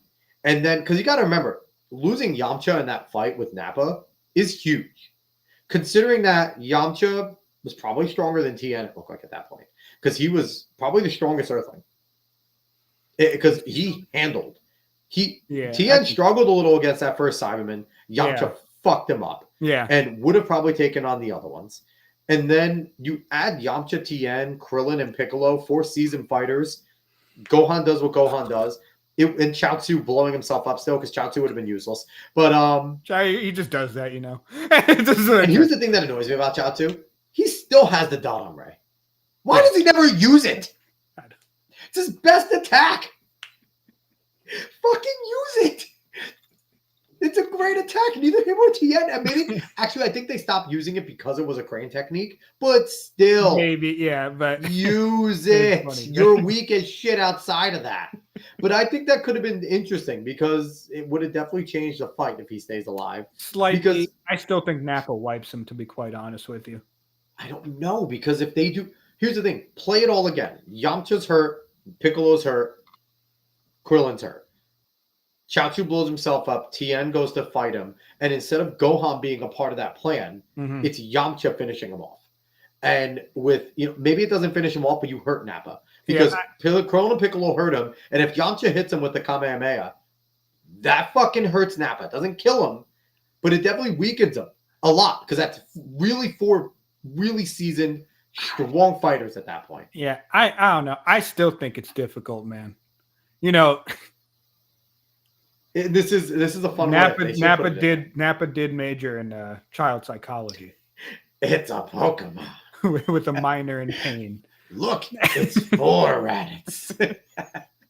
Oh man, I honestly, those guys would never come on this show. No, but I really wish they would, because I would be like, listen, let's never talk politics. Let's talk about why you guys did that. That's fucking awesome. All right, so let's go on. We're gonna go back to being angry again. Congress signed a continuing resolution, Dave, because they are a bunch of fucking spineless pricks. Now, the CR, they should oust Speaker Johnson. I don't care if there's an election going on. They should kick him out. Because this is from Nick Sorter on X right here. And Nick Sorter is, I like his reporting. House just passed continuing resolution to move forward with the Pelosi era spending from at least December, until at least December. Speaker Johnson caved again. No, he didn't cave. This is what he wants. He's uniparty. The SAVE Act wasn't in there. And once again, we don't have a single budget. There was not a single spending bill in there. We haven't had a budget since Obama. Yeah, but this is not surprising. Like, this is just what they do. And they act like the government having to shut down in any way is the worst thing in the world, when in all actuality, a lot of people would probably enjoy that. A lot of people would be perfectly fine with the government shutting down. Dave, you can't go to a national park. What are you going to do? What do you mean you can't go? You can 100% go to a national park. There's no government working to stop you. They can't shut down. And how this would just shows you also like how good the leftists are at messaging and how nefarious Uniparty is. They convince people that they're not going to get their Social Security, that they're not going to get their Medicare, that the VA is going to shut down. None of these things are affected by a government shutdown. The only thing that is affected are the tertiary, useless fucking parts of the government. To be quite honest, if Trump gets in there, he needs to look at what would be affected by a government shutdown and then just eliminate all of them. Yes. Because a government shutdown affects usually the people that don't fucking matter in the government. That's what it is. It's all the discretionary spending. It's not the non-discretionary. Mm-hmm. All the non-discretionary stuff is always built in to never stop. And that's what people need to understand. Now, this is just an aside one. Dave, like you said, we're not surprised. Is there anything else? Because I'm ready to move on already because I fucking hate this guy. I'm good. But Matt Gaetz, MTG, Boebert, one of you do what you got to do. Oust this guy. I will back you. I don't give a fuck what the weak, spineless motherfuckers say about, oh, well, you failed against McCarthy. Yeah, we got Johnson. We need to get him out of there. Because he's the same thing. Mm-hmm. He's another uniparty shell that doesn't care. He talks tough when he needs to. He's fucking Lindsey Graham, but not gay. Okay, that's all he is. So this guy, yeah, I'm sorry. I besmirch Lindsey Graham all the time. I'm convinced the guy's gay. Nothing against gay people. He's just gayer than a bag of dicks. It is what it is. You don't know that. I mean, maybe it's just his gay Southern accent. I don't know, man. So we're going to continue. We're going to jump back into some nerdy stuff. Freeman is fantastic, Dave. Yes. Did you watch anime at all? Because I haven't watched anime. I've only read the manga. I was up I was in double digits. I can't remember exactly where I was in the anime. I really should finish it. It's good. It is good. I honestly want to watch it for the intros too, because I can imagine the intro for that show would be pretty good. Yeah. But it's just now, if anyone that's watching, if you're a manga fan and manga and anime fan, and you don't know what Frieren is, it's a really cool story. I think we've touched on it before. I'll touch on it again. Basically, you're following an elf named Frieren. She's a mage, extremely powerful, and you're following her story after her and her 3 adventurers, the hero party, defeated the Demon King. So they saved the world. And now you're 80 years after them saving the world. At this point, the main hero has passed on. The other human, he's a human. The other human who's a priest, very old, and I'm only going into the beginning, Dave. I'm not getting into the nitty-gritty. Yeah. Very old, not able to do his thing. It's just a priest passing his time. And then the last one is a dwarf who is older, can't fight anymore. He's not dead, probably not dying anytime soon, but he's older. He can't do what he does. And she, since being with this party, they consider dwarves a part of like mankind because they age, they die. So they're all mankind. They all have emotions. They all experience things. Now, elves really don't have emotions because they live forever unless they're killed, essentially. And they are basically the exact foil of what demons are in the story, where demons are incredibly similar to elves, but except elves are generally good. They work on the side of good. They're not as nefarious. Elves just do what they want. They don't. Yes. Yeah. But they're not evil. They don't do evil things. Demons are objectively evil. Demons are objectively evil, and everything that they do is for evil's sake. They lie, they cheat, they steal. They are Eddie Guerrero. but Eddie Guerrero is cool. Eddie Guerrero is cool. Hey, listen, some of the demons are fucking cool in the story, okay? There are some cool-ass demons. But so they're basically the foil of everything demons are. And it's interesting, and they take so many different routes with this. And the way that they're setting up the Demon King, and the fact that, you know, a spoiler, the Demon King wanted to try to get to know humans more. And so in that, he started a genocide. And it's so cool. And I recommend everyone getting in there and reading it. But it's just the way the story is, Dave, it's so different from what, if you're used to action shonen, it's very different. And you're getting flashbacks and seeing so much about it. And it really touches on the way the game of telephone works in the world as well, and how stories grow. And it's really interesting because it's a lot of themes and a lot of things blended into a story. That's why I love it so much. I think it's probably some of the best writing I've seen in manga and anime. Just genuinely. Because like obviously there's a part of it where it's just like life after doing what your purpose is in a way, like life after that. But because like she's an elf and she doesn't know how to connect to people. No. But she wants to know how to connect to people. She's very much a child in that sense. Yeah. And she's learning from the humans that are coming around with her. So it's both about building relationships and also looking back on relationships that you did have and understanding how to honor them and how to keep their memory alive while also moving on and building more relationships with other people. It's incredible writing. It's such a good story being told. The action is fantastic. We're talking a lot about the writing. The action is fantastic. Frieren is an absolute fucking badass. And if you want to take the action, the best way I describe it, especially with the magic and the way it's shown, it is Demon Slayer level with how beautiful the magic is and the things like that. And the one thing I will say that I love is all the fighters are deadpan while they're fighting. Yeah. It is a very, even when they're getting pain, they don't show it. It is a different style that they use because everyone, all of your warriors, all of your people that battle are the stoic type. They don't show emotion, and I think that's a cool little touch on things.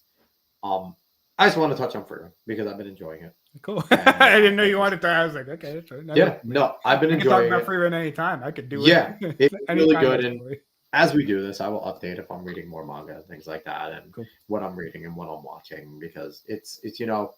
It's a big part of my life, and I'm a nerd, and I like this. I don't want to talk about, if it comes up, we could talk about Agatha all along and how they're fucking lying about their numbers with the 9.3 million in 7 days. What they consider which is bullshit. I've seen parts of that show. It's so bad. It's so bad. And the thing is, too, it doesn't have to be this bad because the premise actually works if they use it right. That Agatha was figured out to be the main villain of WandaVision. She's not. Through it all, because of that, Wanda's actually the main villain. But Yeah, Wanda's the main villain of WandaVision. because of that, Wanda takes away her powers. And now she is just a person in the town trying to figure things out. Okay. Could be a cool premise considering she's a magical being that doesn't have her magic and now is trying to figure out a way to get it back through her coven sisters. Okay. Like, there is something there that could be interesting. They don't have to all be lesbians that sing. Why? And then you're wasting Aubrey Plaza. And Aubrey Plaza is just exposing herself to be a dumb bitch like everybody else.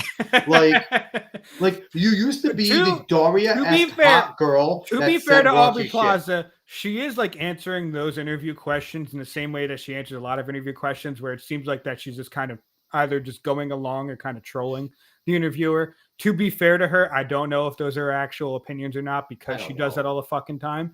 But it's still not great. It's not great. And she was like the way, like she is like Daria hot. Like she's like has a Daria expression, but just a hot version of it without red hair. She honestly, they made a live action Daria. Aubrey Plaza absolutely has. Not anymore. When she was younger.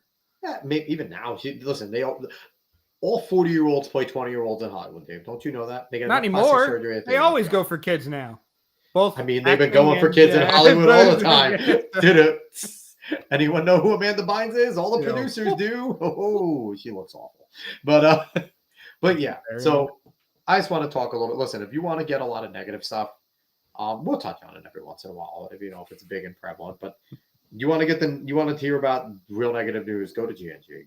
Go to Friday Night Tights, Tuesday main event, side scrollers. They'll handle it for you. Razor Fist, Yellow Flash. They will handle that enough for you guys. Mueller will destroy it with his EFAPs. The good thing is that happened today, that came out today, is Legend of Zelda: Echoes of Wisdom came out today. I don't know if you saw it. Have you seen that at all? I've heard about it. I haven't seen any of the trailers. And okay. I saw the picture you sent me and it was fucking adorable. Let me pull that up because I watched some of it today. We could play it with no sound. Yeah. Krista was playing it. So I was watching some of that. Krista B? Yeah. But here you go. Yeah. Let's do the launch trailer. And by the way, everyone, we appreciate everyone hanging out with us today. Yes. I know Nate's interacting. Anybody else? Just drop us a chat if you want to hear us talk about something. It's up to you guys. But the whole thing. How long is this one? 52 seconds. Awesome. Yeah. It looks adorable. It's going with the chibi model that they did for Link's Awakening when they redid that. Yep.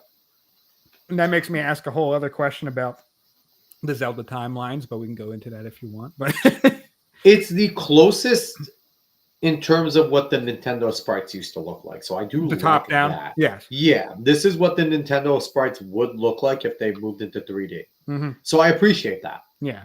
But it looks like a ton of fun. And the whole purpose of that rod that she has is she can copy things and then use them. Then that was a whole launch trailer. I don't know if there's more. Now, I'm curious. Are we getting Sheik? No. I maybe. But I don't think because so. It's she's a fucking ninja. She is. But I don't think she is in this timeline. Okay. I don't know if you know how Legend of Zelda timeline works. No, timelines work. No, I do and I don't. It's so convoluted in every single way because Sheik is an like. There's a whole thing. Question: what's worse, Zelda or Kingdom Hearts timeline wise? They're both bad. Kingdom Hearts is bad. I don't know how big and convoluted Kingdom Hearts is. I know it's huge because they had all those fucking was it PSP games? None of the Zoras are the same Zoras. Yeah, they're all different. Yeah, it's Kingdom Hearts is weird as shit. But even though it's the same Keyblade, but they're all different. It's kind of like Saw. It seems like they're all going out at the same time, and Jigsaw's going to come out and kill them all at the end. but that's the thing, because I asked that question too, because it would be cool to play as Sheik in that game, especially playing as Zelda. But Assassin's Creed Sheik. Jesus, it might be better in Shadows. But the thing they make her a black lesbian trans. I don't even know if Nintendo cares about the timelines. I'm just saying this. It's a fun game. Yeah, but it just seems like it's more about using that rod to do things. And you can even copy enemies and shit. Like so it's kind of like that rod is Kirby in a lot of ways, where you don't have to eat them and take their powers. You can just kind of use that rod and copy. Yes, yeah. Now, do you take their powers or you create one of them? You create them. That's pretty You cool. So create she them has to like fight an undead army coming around Yeah, there. so she can like have an army of shit, and it seems like Zelda's an evil necromancer. not a necromancer because she doesn't kill them; she just copies them. She has to clone her. She clones things, but it looks like a very good way to make a Zelda game, get it to be very fun, very creative. It looks like there's gonna be a whole bunch of puzzles. I know Flash tweeted about it. He said like the dungeons are like actual like Zelda dungeons, like how it used to be. So that's really cool, and it looks awesome. It looks like a really fun game to play. What are you looking up? I'm looking up something real quick. Assassin's Creed Iron Sheik. Oh my goodness, I would absolutely love it. Put Iron Sheik in any game, and the game is better than it once was. That will be the two characters. It would be Iron Sheik as the main one, and then fucking Assassin's Creed would be a little Asian chick. That would be Zelda. Yeah, Sheik would be like that. Would be it. Can someone please make that? Legion of Memers. If anyone from the Legion of Memers is here, can you please make that in like how they did Call of Duty Black Ops? All right. So let's just jump into our next topic, and I'm happy we're on games because I want to talk about some gaming stuff here. So Flappy Bird is back. Yes. The people bought it again. You know, their crowd for it. The teaser was fucking fantastic. Honestly, I'm not gonna lie. It was awesome. But here's my problem, Dave. So many people love Flappy Birds. It is just Helicopter from Addicting Games turned to a fucking bird. Yes. And it has always bothered me. Now, for those that don't know, what I was looking up gameplay from Helicopter. So for people that only know Flappy Birds, this is exactly what it is. Boom, Bing videos. Yes, I'm using Bing. Don't judge me, motherfuckers. No, you should be judged for using Bing. What the fuck's wrong with you? It's just what came here. I know I need to use Brave. Leave me alone. But You're weird. I am weird. I'm a weird boy. Boom. So let's watch. I don't know if there's any sound. But all you do, you click it, and it's just for the computer. And you click it. This is Flappy Birds! And this was out. Man, I was in high school when this came out. So 2003. When did Flappy Birds come out? It was out. Oh, check that out real quick. When did Flappy Birds get released? Me? This is Helicopter. I fucking love this game, okay? And here's the thing. There's no Mario fucking things being stolen like they did in Flappy Bird. 2013. The sound of the video is just cutting you out completely. So okay, so we're gonna stop that. But the guy that quote unquote created Flappy Birds is full of shit. You didn't create anything. You stole it from Helicopter. Okay, it's just that game. Yeah, but Flappy Bird was on an app. Helicopter wasn't. Which is the biggest downfall, right? Helicopter should have been put on an app. Addicting Games, again, if Addicting Games was ever smart, and this is where people are stupid and they don't adapt. And I don't know how well Flash games would have translated to apps at the time because that was all Flash games and Flash died in, I think, 2012. But could you imagine if they would have just taken the whole entire Addicting Games app suite and put it on an app? It would have been fire because it had the bowling stuff. It had the mini putt. Do you remember Candy Stand?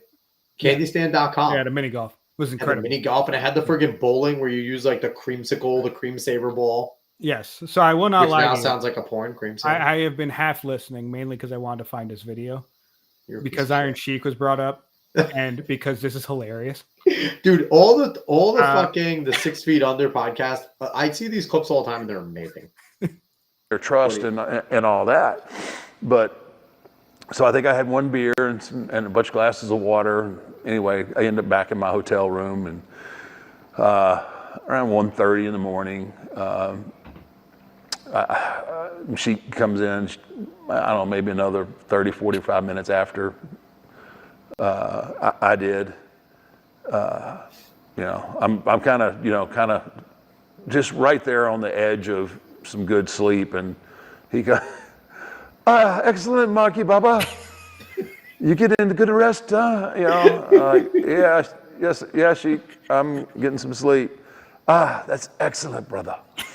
So, he lays down, falls asleep. I don't know, it's like a couple hours later, I wake up freezing. It's wintertime. Yeah. And Charleston, West Virginia gets a little chilly. Yeah. And I wake up and I'm like there's just a wind coming at me, and I'm like, what? You know, I'm sound asleep, but I'm like, what is going on here? And I wake up, you know, and I look, and Sheik's bed's empty. And then I looked the other way, which there was a balcony, you know, sliding glass door, had a little balcony. It's 4:30 in the morning, and Sheik is out there doing Hindu squats.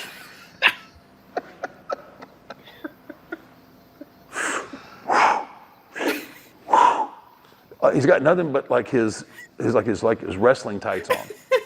It's cold, but he's out there. I mean, steam is coming off of his head. I mean, he'd been out there for a while, evidently, right? Breathing heavy, and I'm like, Sheik. Yeah, he goes, yeah, Baba. I was like, can you close the door? It's freezing. What are you doing? Ah, Baba, it's good for the lungs. Excellent cardio. Doing 1,000 Hindu squats. I'm like, oh my gosh, what have I got myself into, right? So I'm like just trying to wrap. That's a great story. I've seen the one passed around on a reel where Sheik did his challenge with the fucking he had like it's not the bells, the bats that they have, Yeah. And a young Ultimate Warrior went to try and do it and could like barely lift it up and just fucking gave up. Like Sheik was a brick shit house. Yes, he was, dude. Like, yes, he was.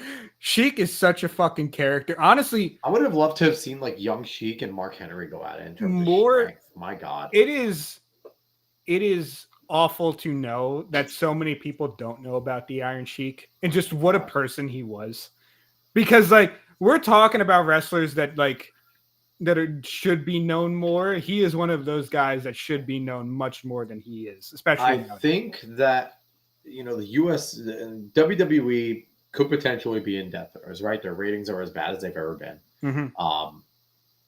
We'll see if this Vince McMahon documentary does anything, but wrestling fans are going to watch it, right? I don't think anybody else gives a fuck about Vince McMahon outside of wrestling, really. Depends on how they. I mean, the marketing. If this was I done think the in marketing was good enough. If this was done in the 90s, you would have gotten peripheral fans to watch it. Now that we're in the mid 2020s, no one cares. We'll see what happens with the move to Netflix. They have to shock value. Yep. If they don't shock value and do something, I mean, it might die. Oh, did you see the report that fucking Shane McMahon was meeting with Tony Khan? Yes, I did see that. There's rumors swirling around that maybe Vince is trying to backdoor his way into AEW doing that. That would be incredible. I don't know if he's going to do that. I don't think he wants to do that. Honestly, honestly, I don't know how much Shane really likes his father, to be quite honest. They've been on the outs. So I think Shane is honestly, he's just like, okay, I'm basically out of WWE. Here's the thing, Shane. If you buy AEW, here's what you need to tell Tony Khan. He wouldn't buy AEW. But if you're working with him, yeah. Here's what you need to tell Tony Khan. You want to win? Boobs on pay-per-views. That's really all it comes down to. If you start getting that no-holds-barred pay-per-views, very much, we'll push the envelope. We have some talented women that are hot, but we'll do some fucking matches and stuff that are lowbrow. Because in the 90s, what was the fun part? It was a soap opera. It was a gimmick. They didn't give a shit. They pushed the envelope, not as far as ECW, but pretty far. And you had hot women who were basically naked the whole fucking time. Yeah, it gets difficult with wrestling nowadays because the environment has changed completely. Because it's hard to reach people in saying that wrestling is cool. It's not necessarily as cool as it was. No. In that day and age, and doing that stuff now. And doing some of that stuff that they did now wouldn't necessarily make it cool. Thing is, who's the larger than life personality there right now? In AEW? In any of them. Really? Well, WWE is really still Roman. That's still the biggest. Roman and Cody. And he's a breadstick. And here's the thing. Cody's fun. Yeah. Cody's not the most charismatic guy. No. He does well. But he's not The Rock. He's not Stone Cold. That's the thing. These levels, but those levels are hard to reach. Those levels are very hard. I also think they've been crowning the wrong people. Where you had Seth Rollins in his prime, and you still have Seth Rollins, who is Shawn Michaels reincarnated. But the thing is, it's different. It's difficult though, because Nate, they also had Hall of Famers in mid-card, true, but it's difficult because you have to think about it. Shawn Michaels was a top guy, but not for that long. No, he wasn't. So that's the thing. And Vince, a lot of faults for Vince, especially as like a person, but as a wrestling booker, there's a lot of faults for Vince. There is. Vince can find his stars and he finds his top guys pretty fucking well. There are times where he's wrong. Ryback was terrible. Ryback was terrible, but here's the thing. You give up on Dean Ambrose. You let Dean Ambrose go. Yeah. John Moxley is one of the best wrestlers in the whole world. But you give up on him. He was never going to be a Stone Cold guy. He was wasn't. never going to be like he wasn't. No. But, and there's certain things Most that he I'm could have been looking was at. Mick. Most he could have, but that's fine because you need a Mick. But the thing in is, order to push those other guys. But the issue is that I still don't think he would have been able to reach Mick status because the reason why Mick was so fucking good at his craft was not only because he had the promos that he could do, but because if Mick was some kind of jacked motherfucker, he would not be as big as he was. No. The fact that Mick was a portly man doing all this shit, putting his body on the line in order to win these matches, it made much more sense for a guy that looked like us or someone bigger than us, honestly. Someone more out of shape than some of us that watched it. The fact that he looked like that and then put his body through hell in order to win matches is what made him so big. So I'll say this, Nate. Triple H is 10 times the booker Vince was. Yes, but here's the thing. I am still yet to see the greatest stories. Bloodline was a good story, and it's still a good one. But the difference is, in the 90s, you had 4, 5, or 6 different stories going at one time that you were invested in. I will say this. Now they need to get back to that. Every title needs to count again. He's getting there. Jey Uso just won the Intercontinental on a Raw. And that was huge. And that's the thing. We need titles changing on Raws. We need pay-per-view level matches on Raw and SmackDown again. He is getting there, and I will say this 100% with Triple H. The fact that he's letting production try things out, try all these different things out to make it much more of an event, or because they're doing a whole bunch of like just a full shot where they don't cut it all. Like maybe they do it a bunch of times. They like follow Jey Uso from like a point in the arena where he goes in through the fucking crowd and shit. Like, and it looks which they good. used to do. But it looks really nice. And a lot of the stuff that they're doing is whether or not it works or not, but they're trying a whole bunch of things out. But here's the thing: you need gimmicks as well. There aren't gimmicks. There's a lot of wrestlers and not many gimmicks. And the thing is, difficult. Wrestling likes, again, it's difficult, but you try and you try and you try. And Nate, part of this is true. Vince had the most stacked roster after WWE, but why did WCW collapse? It collapsed because the people in WWE wanted to win, and they made it a competition. And even without the WCW fucked themselves as well. WCW, well, here's the thing. Eric Bischoff gave all the power to the Clique, and the Clique fucked them.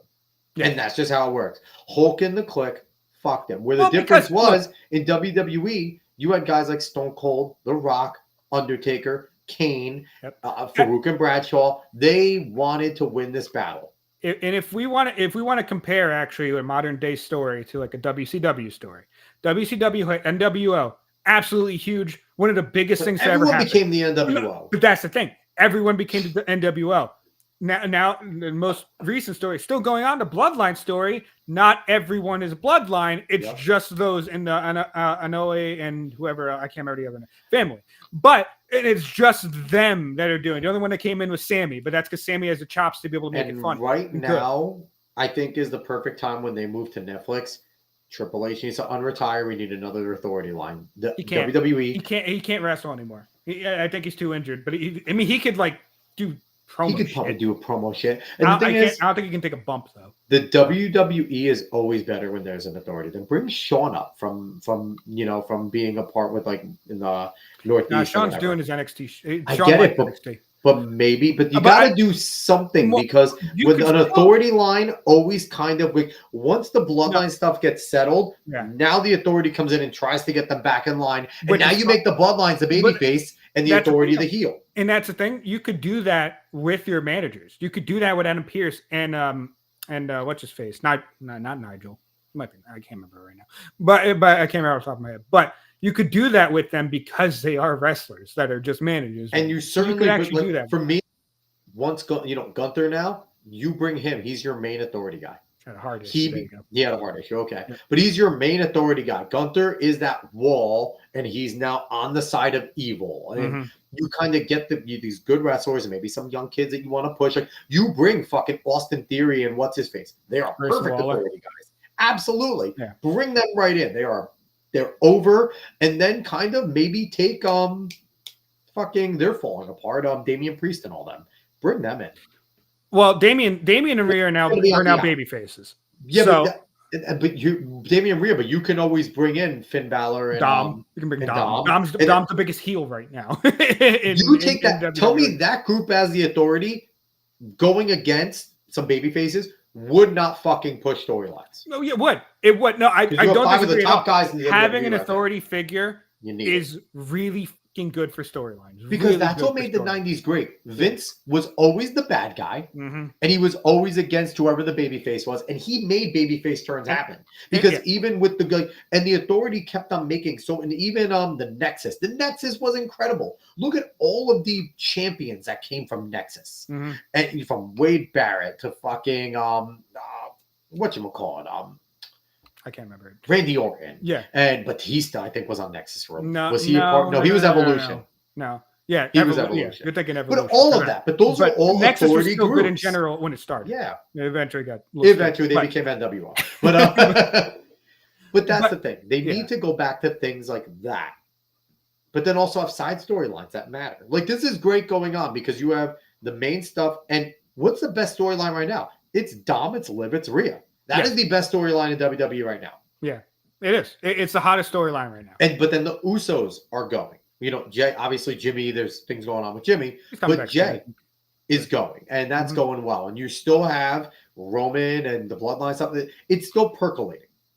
So they're doing something, but they need more of it. It needs to get better still. Yeah, I think the move to Netflix can definitely help them storyline wise. Boobs. You could, they need boobs. Guys like boobs.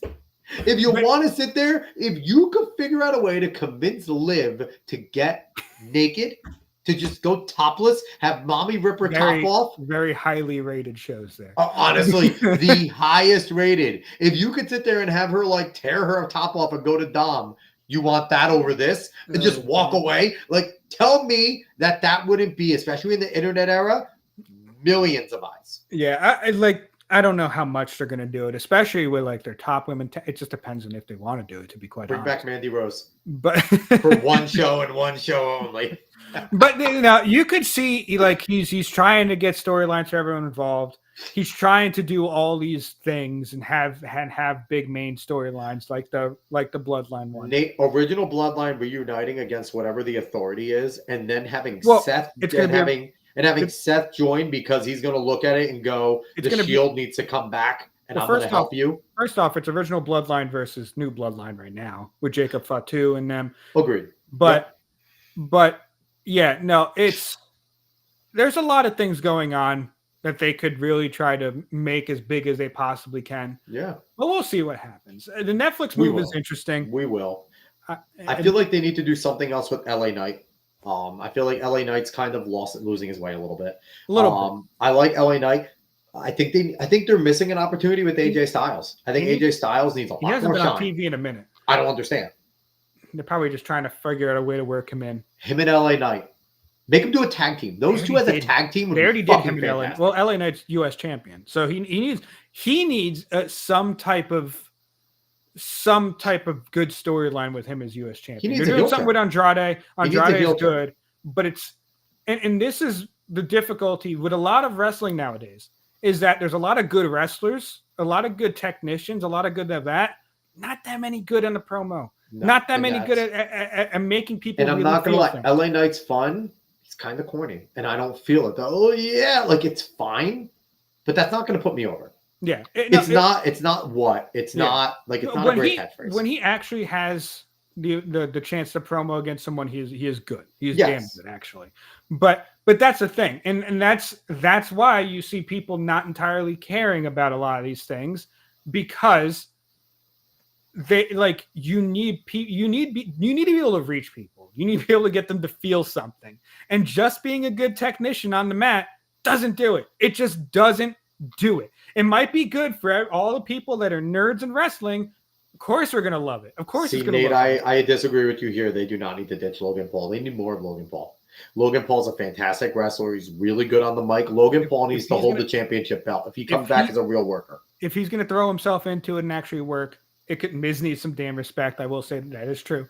But the thing is, Miz doesn't even like help. He would want to run, but then again, how do you work Miz into things? Miz is a 1990s, 80s type of guy where he is a star regardless of a guy without a belt. He is Seth Rollins. He doesn't need a belt to be a star, and those are rare.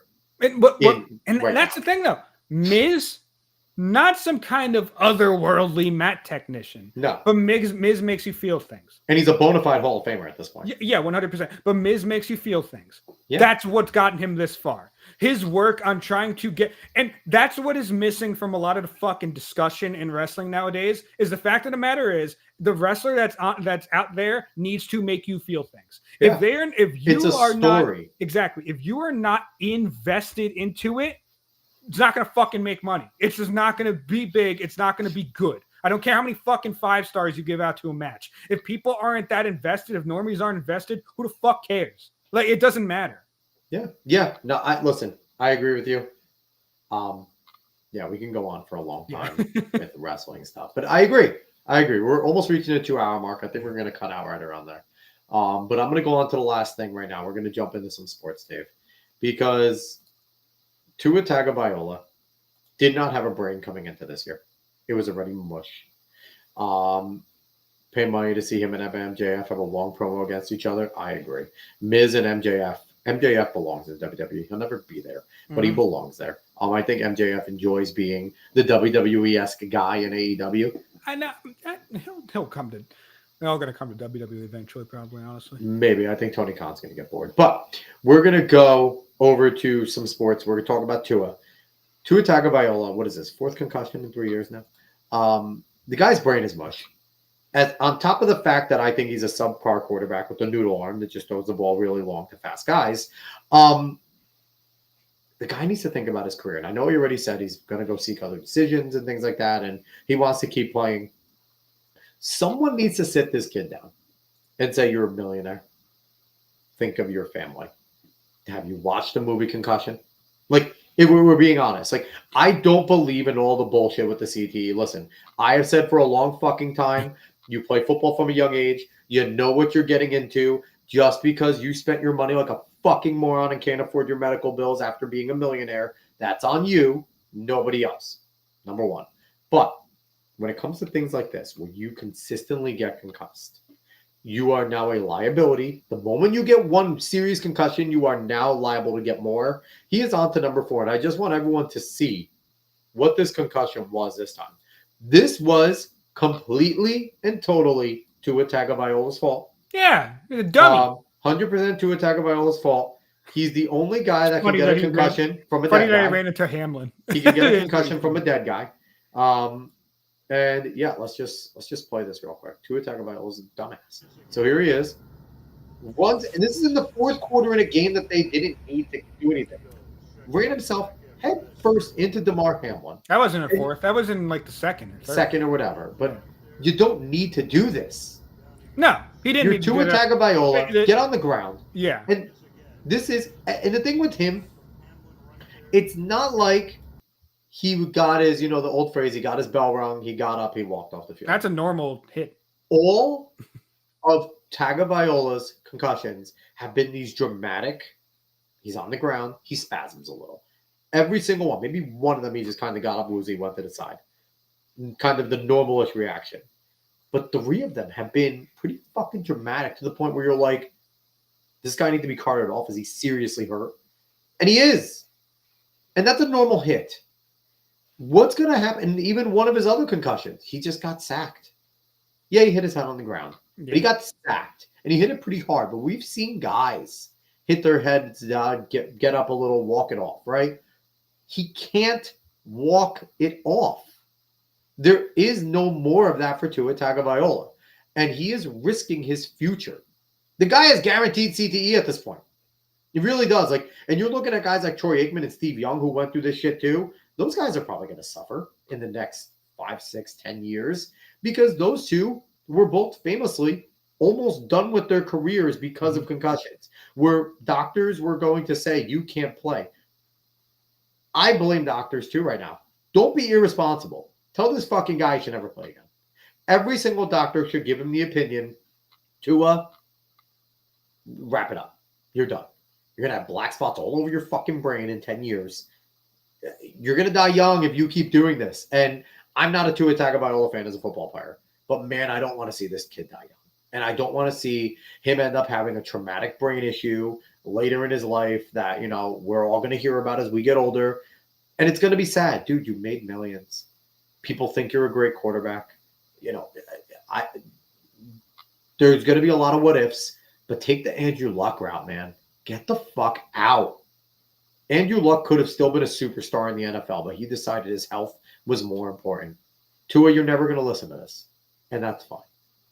But get the fuck out, man. It's bad. Sorry, go ahead, Dave. I'm not gonna lie. Oh, that's a pick, man. That's a game.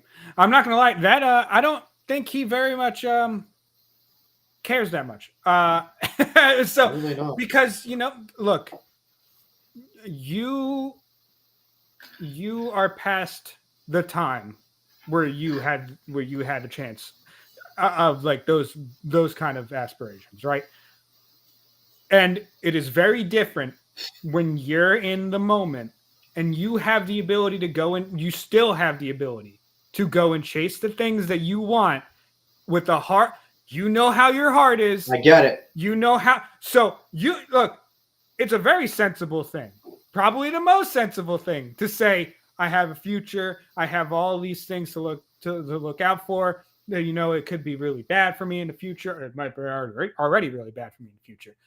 But you're muted. I don't know if you're muted. No. But when it comes down to it, when your heart has been set on doing this, on getting all that stuff done, it is not easy to walk away because it's basically, damn the fucking future.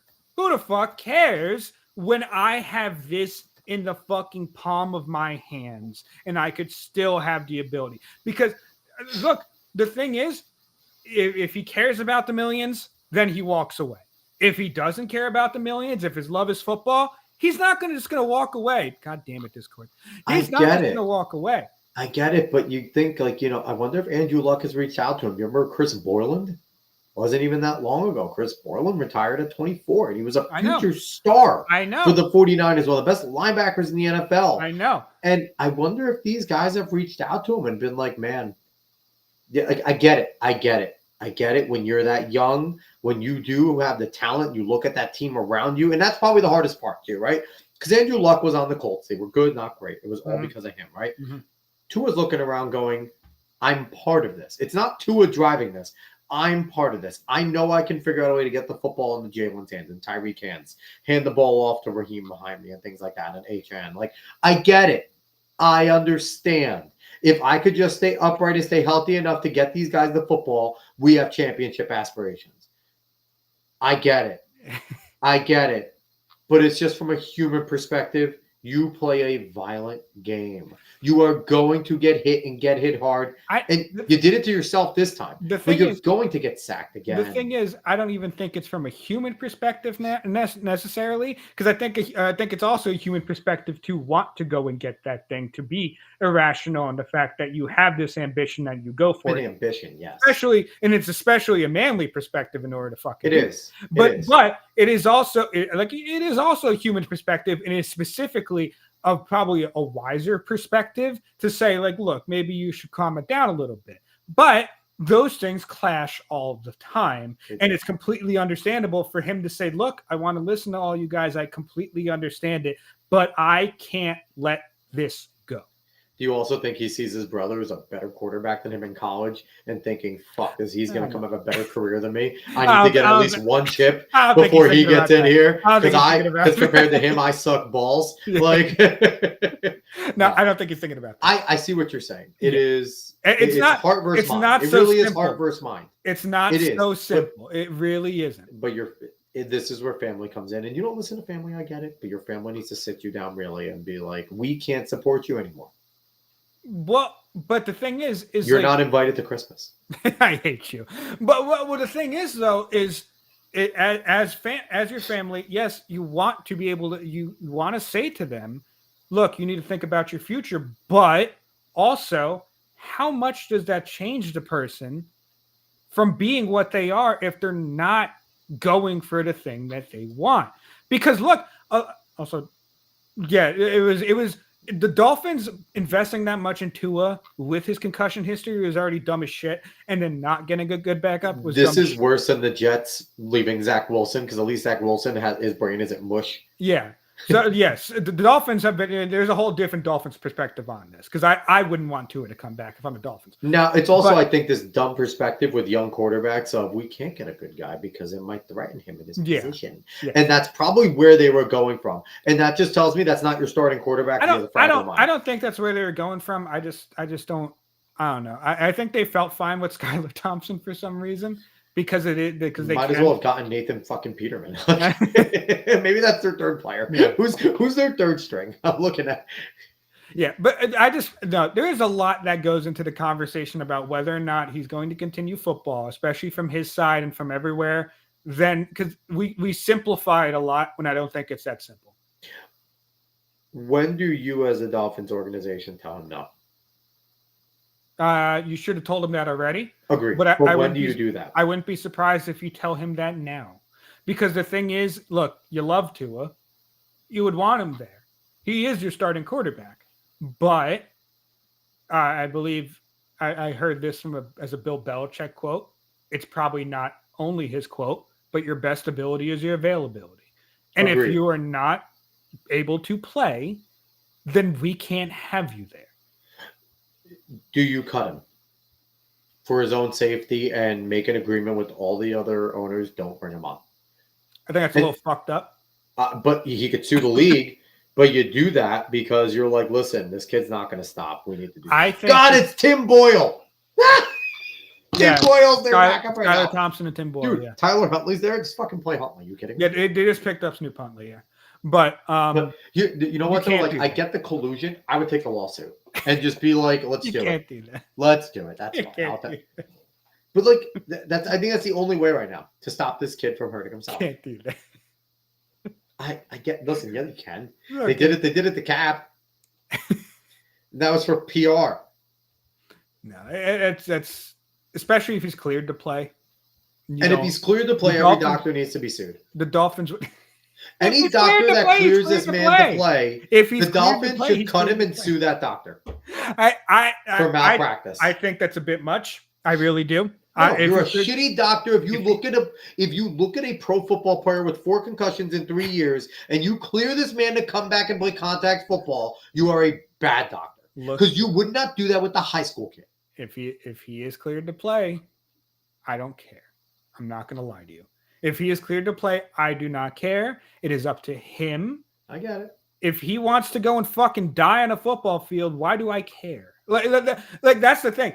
Agreed. Look, you want to talk about legit heart of a warrior back then? Like you want to talk about people are so rough and fucking tumble back then. Why are we bitching if Tua wants to go and play now? Because I here's the get thing. it. Even back then, the league was saying flat out, if Steve Young and this was Steve Young and fucking Troy Aikman, I think maybe had 2 back concussions at that point in their career. And there were people then saying these 2 guys shouldn't be playing football anymore.